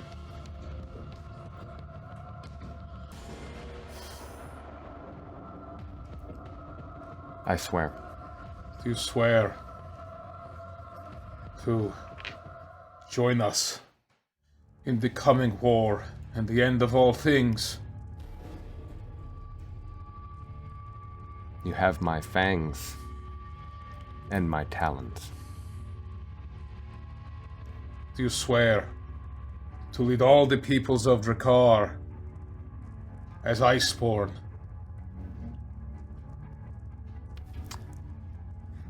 Iceborn is pretty good. Yes. And by the Triad, you are Iceborn as well. I'll cast Gash at the 5th level. Jesus. That's one way to make a Let's go! That's one way to make a binding vow. I'm hoping she'll choose to fail as a way to honor this, but just to have something to bind it. And arriving at so trust. you know What a your fucking brain will bookend. explode. Arriving at trust, in a way that only D&D can enable. I'm not gonna reach for the dice because Technically, if she chooses to fail, she can, as part of the oath. How long does that locker up for? Like 40 days. I mean, it's something crazy. It's over a month. it's a month. It's 30 days. 30 oh, days. 30 days. If I had 7 30th level slots, I could make it a year. Oh, I was gonna say my second guess was like 500 days. And but Pour like, my magic in them to give At them a 9th 7th level, slot. it's like limitless unless Okay. it gets broken. Got it. Oh shit, that's fucking cool. The magic takes hold, and you realize there was no resistance. A final clue that the princess is sincere. And though she may be overbearing and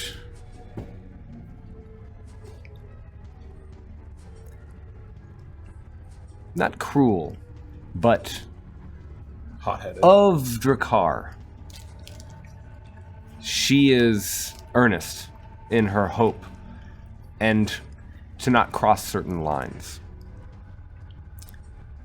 that she was forced to cross, perhaps, magically. For the sake of brevity, magic takes hold. Do you want to do anything else in this moment before releasing the chains? Maybe stabilize her. She's like all fucked up and bleeding, got an arrow in the shoulder. Like, make sure she doesn't die on us. Do we think? I mean, I know the chains were like magically summoned from the Warhammer. Do they look like we can just release her from them, or? It does look like, by merit of, and it takes Barnabas' great strength by tipping the Warhammer itself, she would be able to finally unrestrain herself and free herself from that magic. All I would say I would look at Barnabas and I would say, free her. I'll take one more puff and I'll put my the shell away very gently, and I will stand up and I'll look at her, the princess, the Sigdus. I presume you know what'll happen if you go back on those words. Yes, of course. All right. And with one mighty heave, I push forward and try to push the hammer off and grab and basically undo the chains the best I can. I'll heave her up. You I'll heave her on her up. feet. You tilt the warhammer. Yeah. It is an impossible weight. And it takes you some fumbling, but eventually, between her and you, she is able to break free. The chains don't remain. As soon as one link breaks, they evaporate in almost an inky, sooty magic that disappears instantly, leaving just the warhammer alone. And she stumbles, reaching up for a moment to pull the arrow out, and then meeting Daisy's gaze. She leaves it in.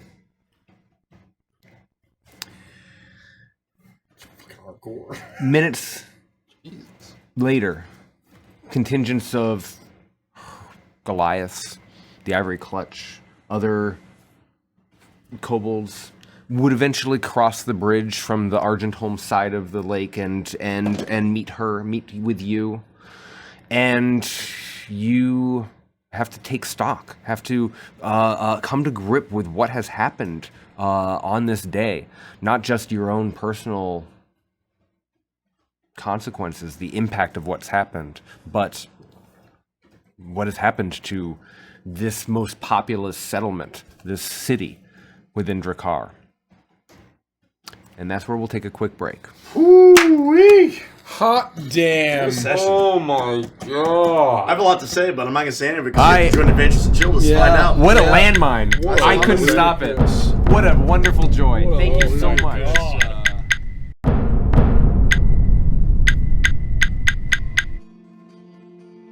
I think the way the story progresses from here is not to roleplay every little moment that you take going from the bridge, seeing the destruction, seeing what happened, meeting all the various peoples of Drakkar, some who you've come to know as friends, even in the short time that you've spent in this civilization, for lack of a better word, in the middle of the Drakkarian wilderness. But I think the way to progress here is to ask what happens over the next few hours, over the rest of the day, perhaps days that you take. What I want to solicit is, as you convey what's happened to Daisy and Ket, what you convey to the chieftains of the other tribes, what you convey to checking in on the ogres, these sorts of things. I'm going to hand the reins of narrative authority over to you and ask, what do you do? What happens next is truly up to you as you come to rest after the climactic events of the day and process what has happened, finding rest. What do you prioritize in these first few hours and moments before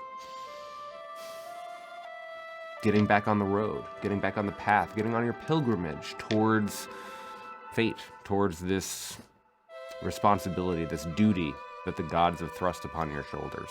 Are we all making our way back to our... This would be over the course of I a think it's day like, or two. Yeah. Well, the next couple days. What I would say the very first thing I do is basically talk to Daisy. I want the full download of like what happened when she went out the window, and I give her the full download of anything that she might have missed.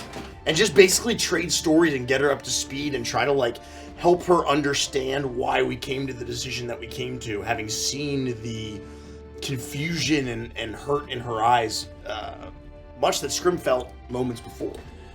She has you repeat that story a number of times, different ways, asking the same kinds of questions, trying to process and understand. It's okay, this conversation takes days. But you know what I mean? Like, us just like trading stories. It doesn't take more than the first sit down for her to not be happy, but to be accepted of the nature of things. She didn't know about what the events at the top of the mountain. She had no idea. She assumed, of course, just brutality, but with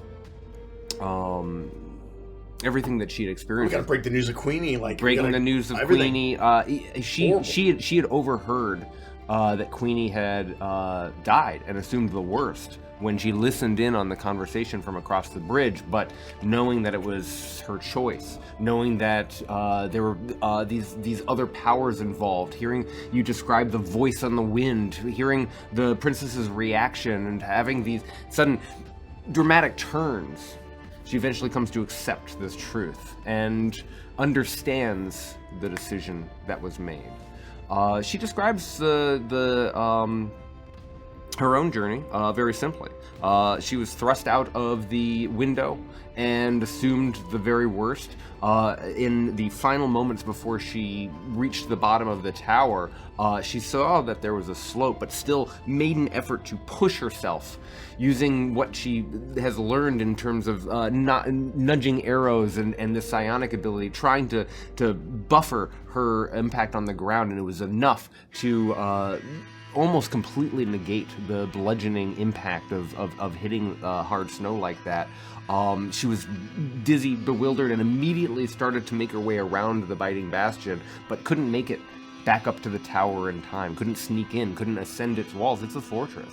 Eventually, she came back into Ket, who found her, and that's when everyone seemed to turn crazy. They had to fight together through the halls, looking for some sign of you, and when they heard the crashing of the clash between Koskachi and the Princess of Wrath, they headed towards the center ward, and that's where they, as they were making their way around the fortress walls, that's where they fought a Goliath and eventually stumbled into you and watched you go off and do your heroic thing. Pretty unable to really contribute to the fight. They watched as the initial fight happened and the explosion of the bridge, watched you fall, and once everything sort of seemed to come to rest, they started to make their way across the bridge. That's the story that she shares with you about her moments after you were split up. I give her a few atta girls and way to go, kids, and that's that. I think, maybe Taishan and I would go to the chieftains and give a rousing speech. Hell yeah! Trying to kind of convince them to come along to this, and be okay with it. I think later on. Even also to add, I think we would go in this vein of like, not to forget the context of this whole place had broken out in like rage-filled madness war, and potentially like we're also going to the chieftains, maybe helping to set up like heal people, golden flame, Yorner's healing abilities, and kind of like helping to rebuild a little bit, as we're also bringing them to our side and explaining what's happening. Smooth this conversation. You go as kind of almost emissaries, ambassadors. The queen. Wow.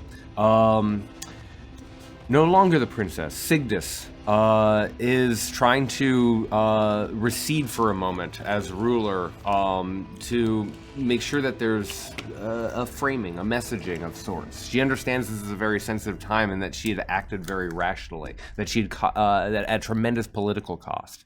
And so her loyal Goliaths, her loyal white kobolds, the ivory clutch, they pull away into their districts, into the biting bastion. She herself needs a tremendous amount of rest. rest. And once she collapses in her chambers, you don't see her again for quite some time, and you're almost left to your own devices to have these conversations, going to each chieftain and having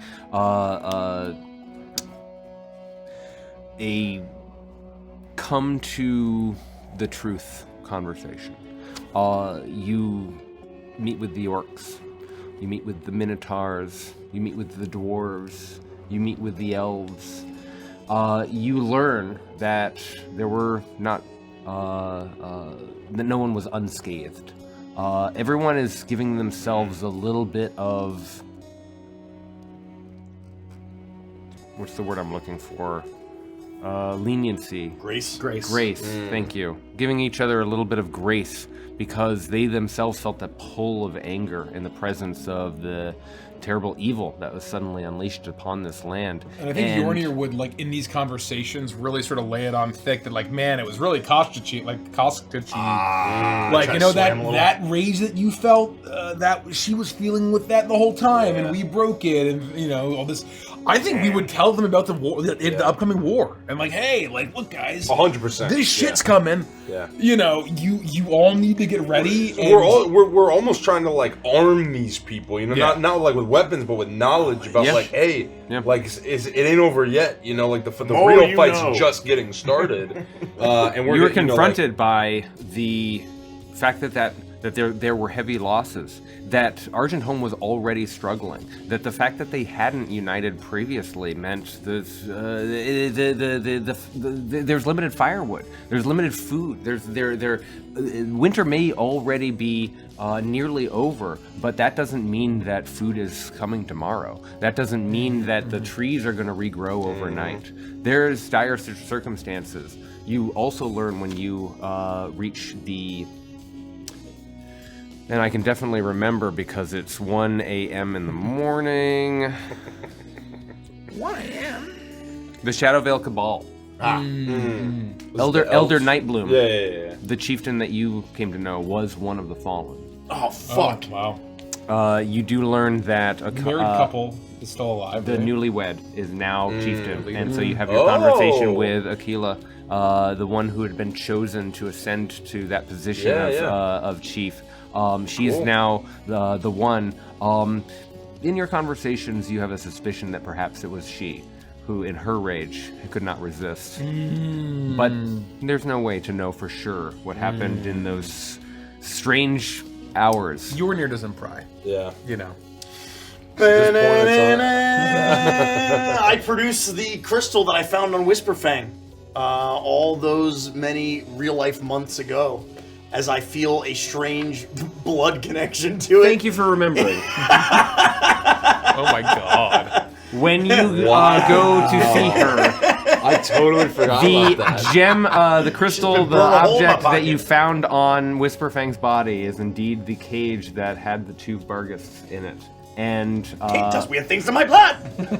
and she takes it with great thanks. Oh my God. And the kind of thanks and gratitude that can only come with, wow, you've returned our gods to us. Please. You're great we savior. owe you in perpetuity, for eternity, not just for your first favor, but for returning us to our balance in the cosmos. The symbiosis is finally restored thanks to you. Just another day that ends in scrim is the best. Just another day that ends in scrim is the best is exactly That's right. correct. And then I think finally, like, the main task that I would do would be to meditate with the artifact and try to get as attuned to it as possible and think about it like almost powering the portal in the treasure room. And, like, I just didn't know how to use it, and if I can kind of make that work, and I want to try to learn as much as I can about it, so that we're prepared to use it against the Rubits. I would say it doesn't take much longer than an hour with the artifact for you to recognize this is a Whisperfang sort of hinted at it. It takes a long time to delve into its secrets. Right. And similar to how some magic items, you have to attune to them, this one similarly requires attunement. An 8-hour session of uninterrupted concentration where you're going to sit and spend time with it. You also learn that more than one person can attune to this item. The implications! Whoa. I would probably show everyone if I have 8 hours with everybody. Yeah. I'll give them a session of this is how it works and connect with it and You all enjoy the benefits of a long rest. Thank fucking God. Okay. And you rest that evening, and during one of your days, you are... You feel comfortable enough to take a moment to not jump up and leap into action and do the immediate next thing. Yes, the pressures that you described to the tribes are real. Yes, this duty is real, this quest. But it's time to uncover these mysteries.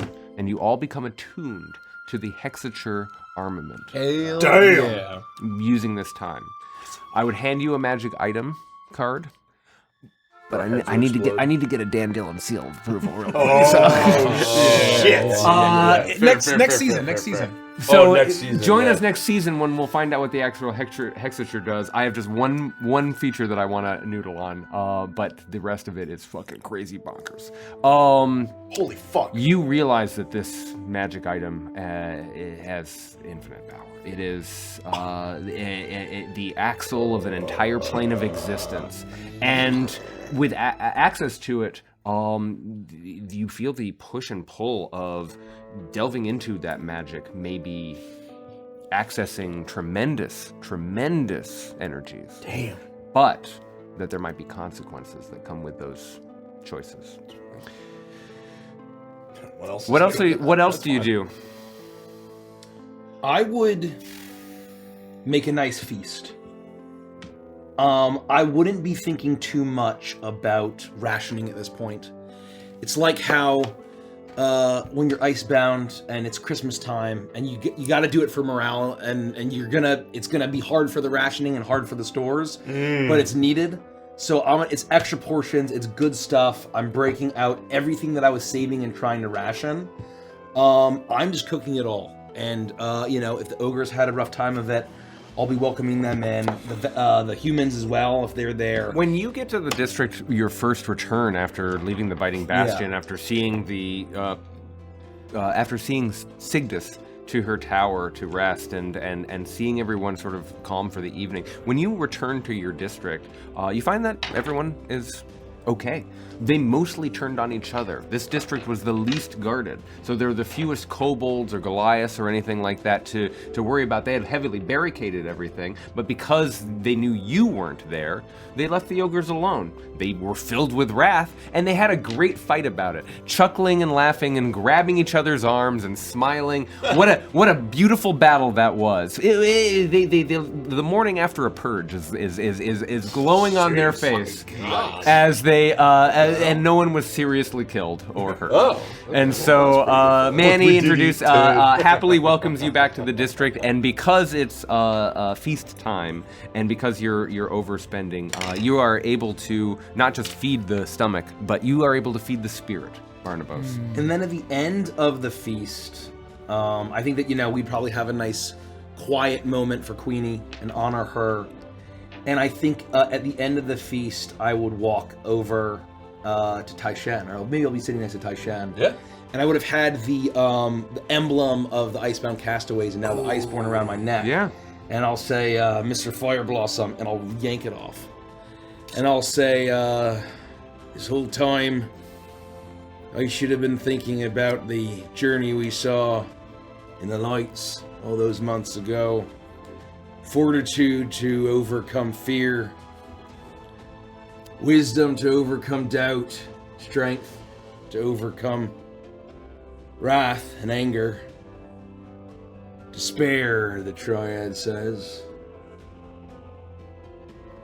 I suppose They don't need the ramblings of an old man. They need the teachings of Fuzhou and the hope that we'll need to overcome it. And I'll hand the chieftain idol to you. Barnabas. They This need is... Fuzhou more than we do now.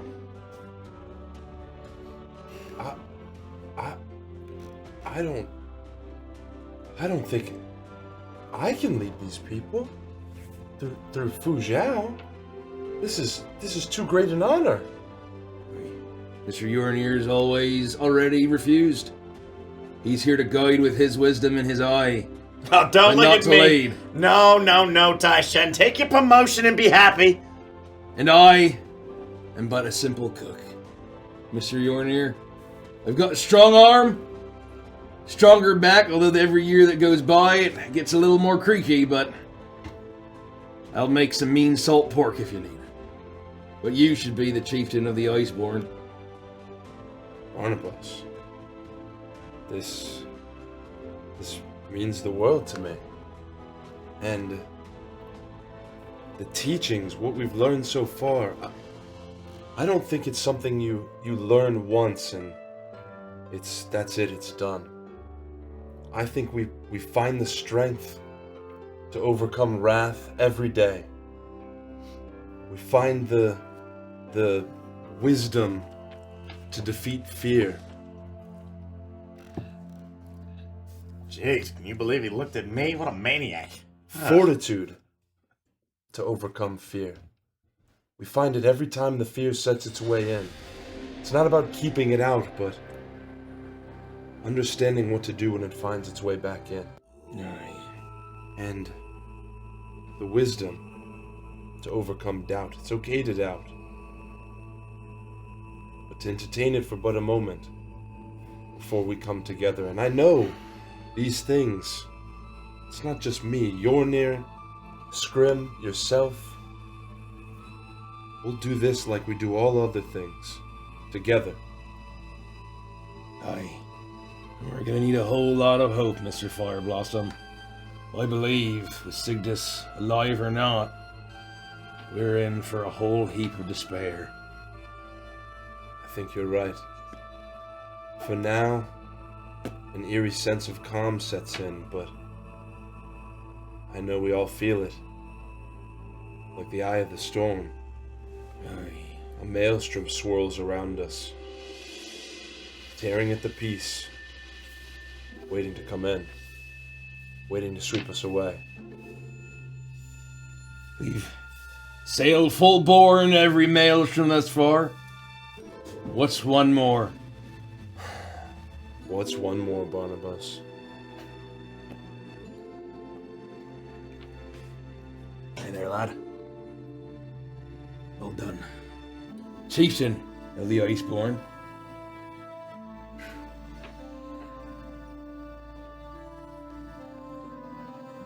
I think that would be the... I would congratulate Tai-Shen on this thing and be like, Excellent, excellent. It's okay, Jordan. I heard him when he said that you had already declined, so I know I was the second choice. Gonna turn to Wormtongue over here. The more easily influenced one. I think through these days, if the tower that we came down wasn't too destroyed, if there's some way to get, maybe I would fly up there as an eagle.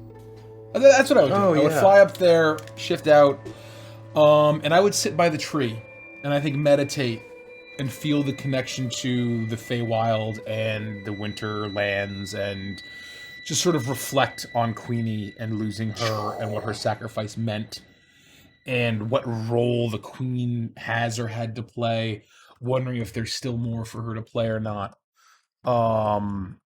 Interesting. On the second day, you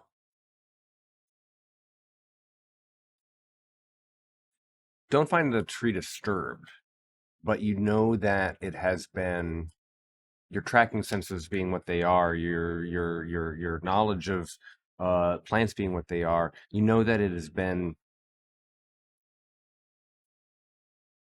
caressed. it's clear that it has been visited by Cygnus. Wow. And you clear some snow at the bottom as you have made this discovery. You find the coin that Scrim gifted her at the base, and you know that she too is coming to this tree and having her own time to reflect. Wow. I would leave the coin there, but I think I would feel very. There'd be a good feeling. I think Yorni would see there'd be a little bit of a smile upon that discovery. Wow. And then really, I think as part of my learning of how this artifact works, I would go to Ket and I would try to offer to maybe send him home if he was interested. You have this power? You can send me back to the astral sea? I do not know for sure, but this artifact in some way can power a great portal in the castle. If we can find a way to attune it, there have been many portals that have opened to different places, and I think with enough study, I think I can. I have been thinking about this some time. As much as I wish to go back home, it is not like I would be going back to family. And the presence of that, and he points to the hexacharm on your back, is because of my actions, my responsibility. If you are taking it back to its home, I have endangered many. I thought I might see that through and join you into that plane. As dangerous as this may be for me, and they, if they knew what I did, may have a more strict justice than you served the princess. If it meant averting more life's loss, then it might be worth it. So be it. You are Iceborn. And when the time comes, you may join us.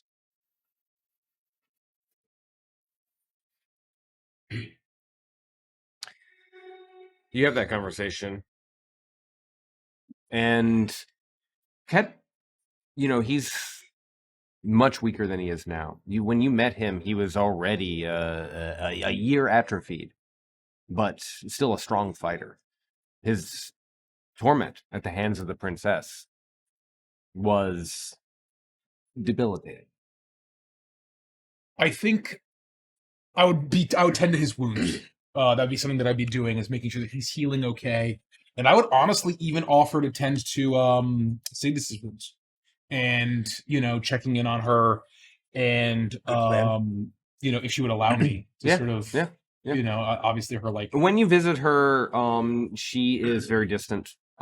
She is almost like returning to that state that you witnessed her after her great destruction of the Silver Dominion.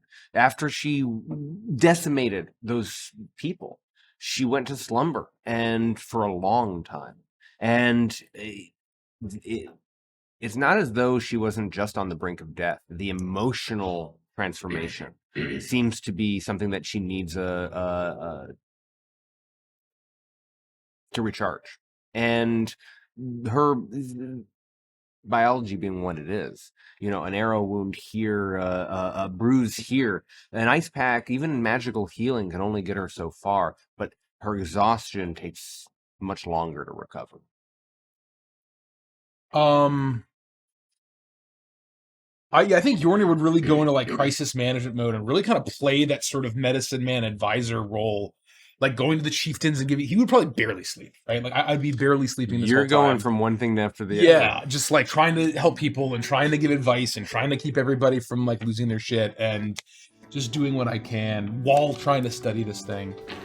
But There are those who only stay because of the presence of the dragon, because of the presence of Cygnus.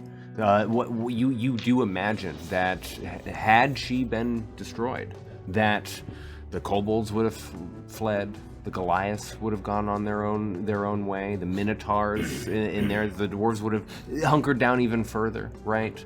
Very few would have remained in this space because the sense of leadership, that central pillar, would have not existed. And so as you are going around, you don't find yourself having to convince people to stay. It's just about problem solving. But I think my conversation with Ket would get me thinking about. I'd be thinking about what he said about going to the plane of logic and trying to get this thing to work, and thinking about what we've experienced in the power of the seed and the power of the blood and the power of all of these things. Trying to remember whatever became of Secundus in his head, and if that would be something that I could perhaps find.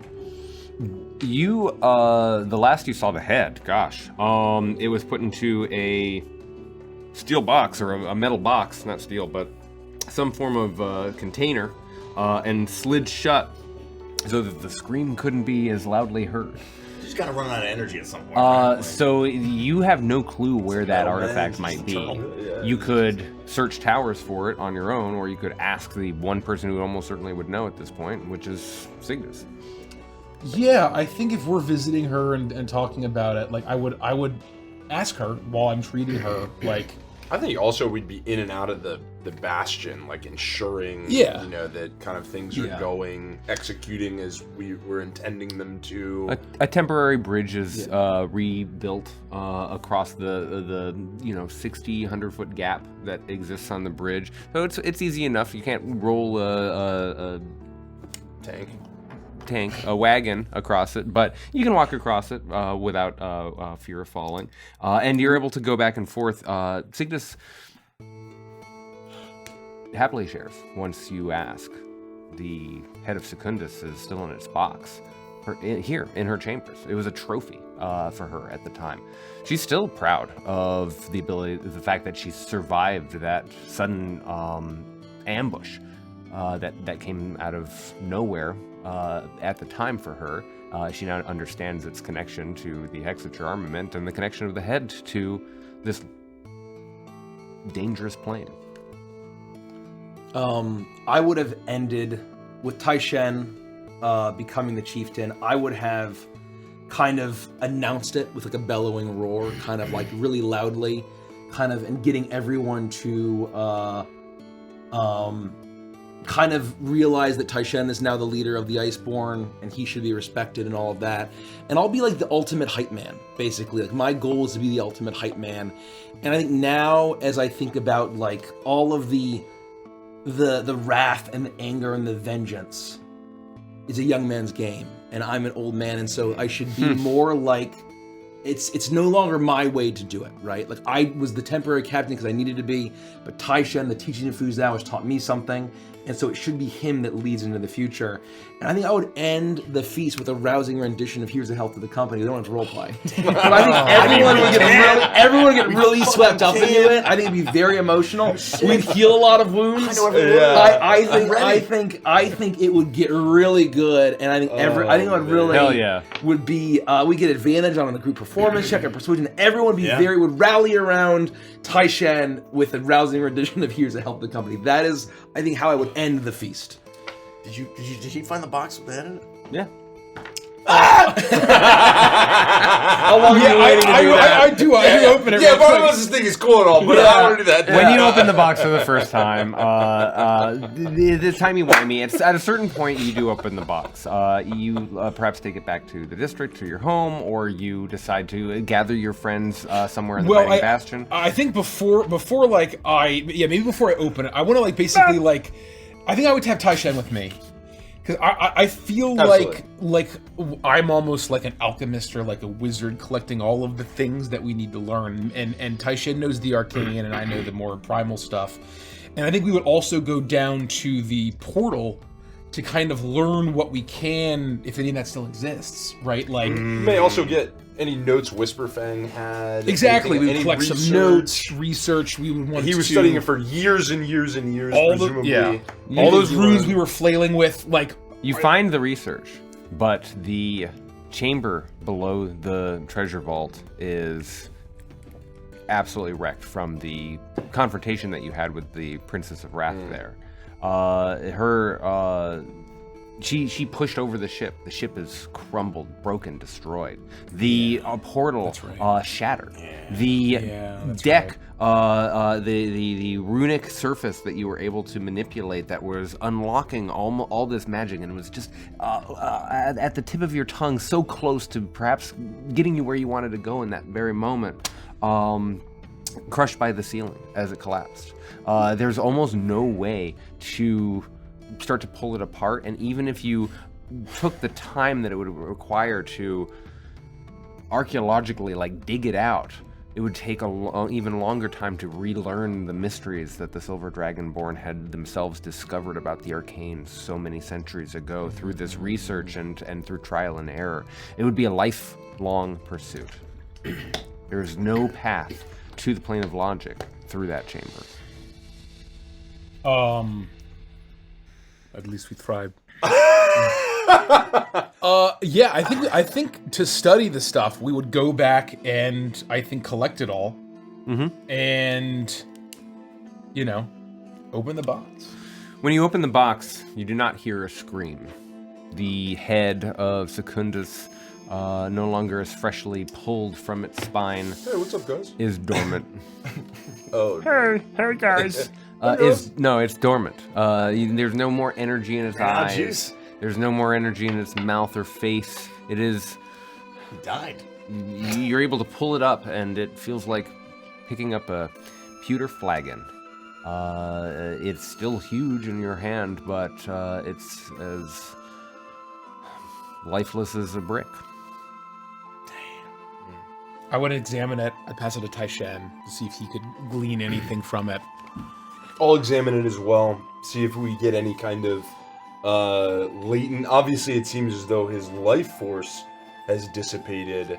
I think I'd be trying to sense if it is at all... If he still feels almost like he himself is like some kind of magical like relic. Make a Arcana check.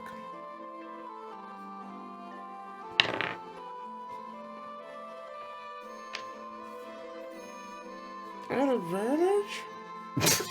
Yournir's helping. I'm helping at advantage, absolutely. Let's twist it too. 5 twists. Oh yeah, We got twists. We got twists coming out of the twist. Use them or lose them, The baby. exact same thing. Still might be okay. With 5 twists? Yeah, well, 5 twists, it's an 11. It takes you a long time, is what I will say. Yeah. You spend some time with the head, and you don't make any progress with it. You don't understand, anything about the...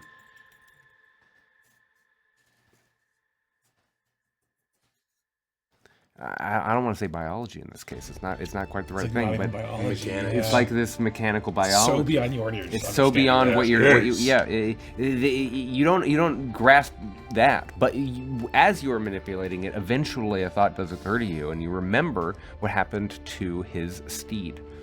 When he crushed that steed, it transformed into particles, into energy, and it started to whisk away, and he was able to pull that energy into him and absorb it. This head if it's the same stuff as the plane of logic, once it is truly gone, should be disapparating in the same way, vanishing in that same way. There must be some spark of life in this head. Holy fuck.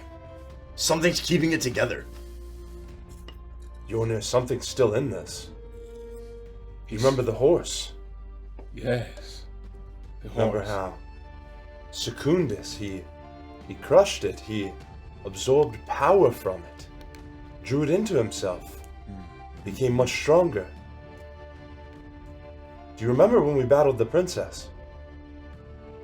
Yes. Beneath the ground. Yes. The dial. We struggled to get power into it. We couldn't draw it there. So you are This, saying. Yes. do you think that with this, something we may be able to draw power without of it with your use of the Hexature armament? Maybe with these things combined, we can finally use the pedestal. Perhaps there is some kind of reaction, connection. They are of the same plane. Should we try, Chieftain? We weren't attuned to the Hexature armament the first time. We had it there, but we couldn't use it to conduit power. That's not the case now. There needs to be a path forward. We've established what we can here. We've brought some semblance of peace back. The next step, I think, lies in front of us. I will take the Hexature armament. I'll uncloth it, and I think just ongoingly, I always have it on me. It's between the tusks. I have made I the don't let assumption. that thing I have out of made my fucking sight. 1000%. Yeah. And I will say that when you had this revelation and you wanted to bring it to Taishan, you would have made sure that everyone's assembled. Scrim, Barnabas. Of course, yeah. It's the four of you in that abode that you were originally granted. 100%. Setting it down on the table where you played board games once or conspired against the Princess of Wrath. They're attuned as well. It might help. They're shifting, sitting all around it, and it is sat upon the table in the center of the room, still turning, ever spinning in its inexorable, unstoppable way. And you set the... I set it down in front of me. You set it down in front of you. I will simply look at Taishan and nod. We do this together. Is everyone ready? Aye. No time like the present. Chieftain of the Iceborne, your first act, as head of all these people. Aye. I don't know what'll happen here, but I remember the first lesson I learned on Drakkar. The ice is inevitable. Steer into it. You've learned well. And I will try and crush the helm, releasing energies of the plane of logic into the ether with the intention of the Hexature armament drawing it in and conduiting into the pedestal in front You of us. reach forward to crush the head, and this chrome, for lack of a better word, this impossible reflective quality is tarnished. It has gone through so much, and just before you are able to reach it with your hands, the eyes come alight with a yellow glow. You see the grill of its mouth suddenly ignite, and you see it blaze out, light flying out in all directions, and you hear a scream. Oh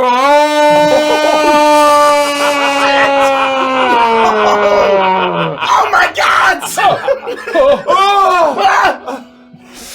And you see the eyes looking around the head of Secundus, still alive. Fuck!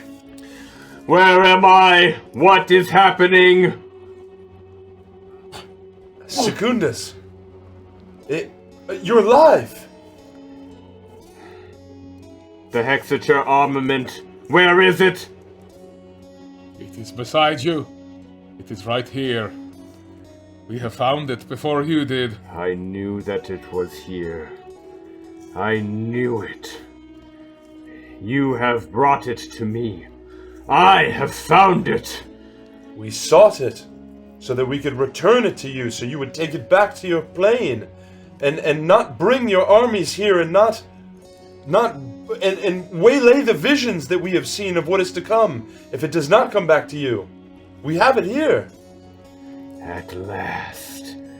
Now we can correct this error. His eyes shrink down as he squints, and suddenly the Hexature armament begins to glow, and where the fireplace in your domicile once was, a portal opens. A portal to the plane of logic. And that's where we'll call this arc. Oh my goodness. Shit. Word fumble. My first day at Achievements is not going so well.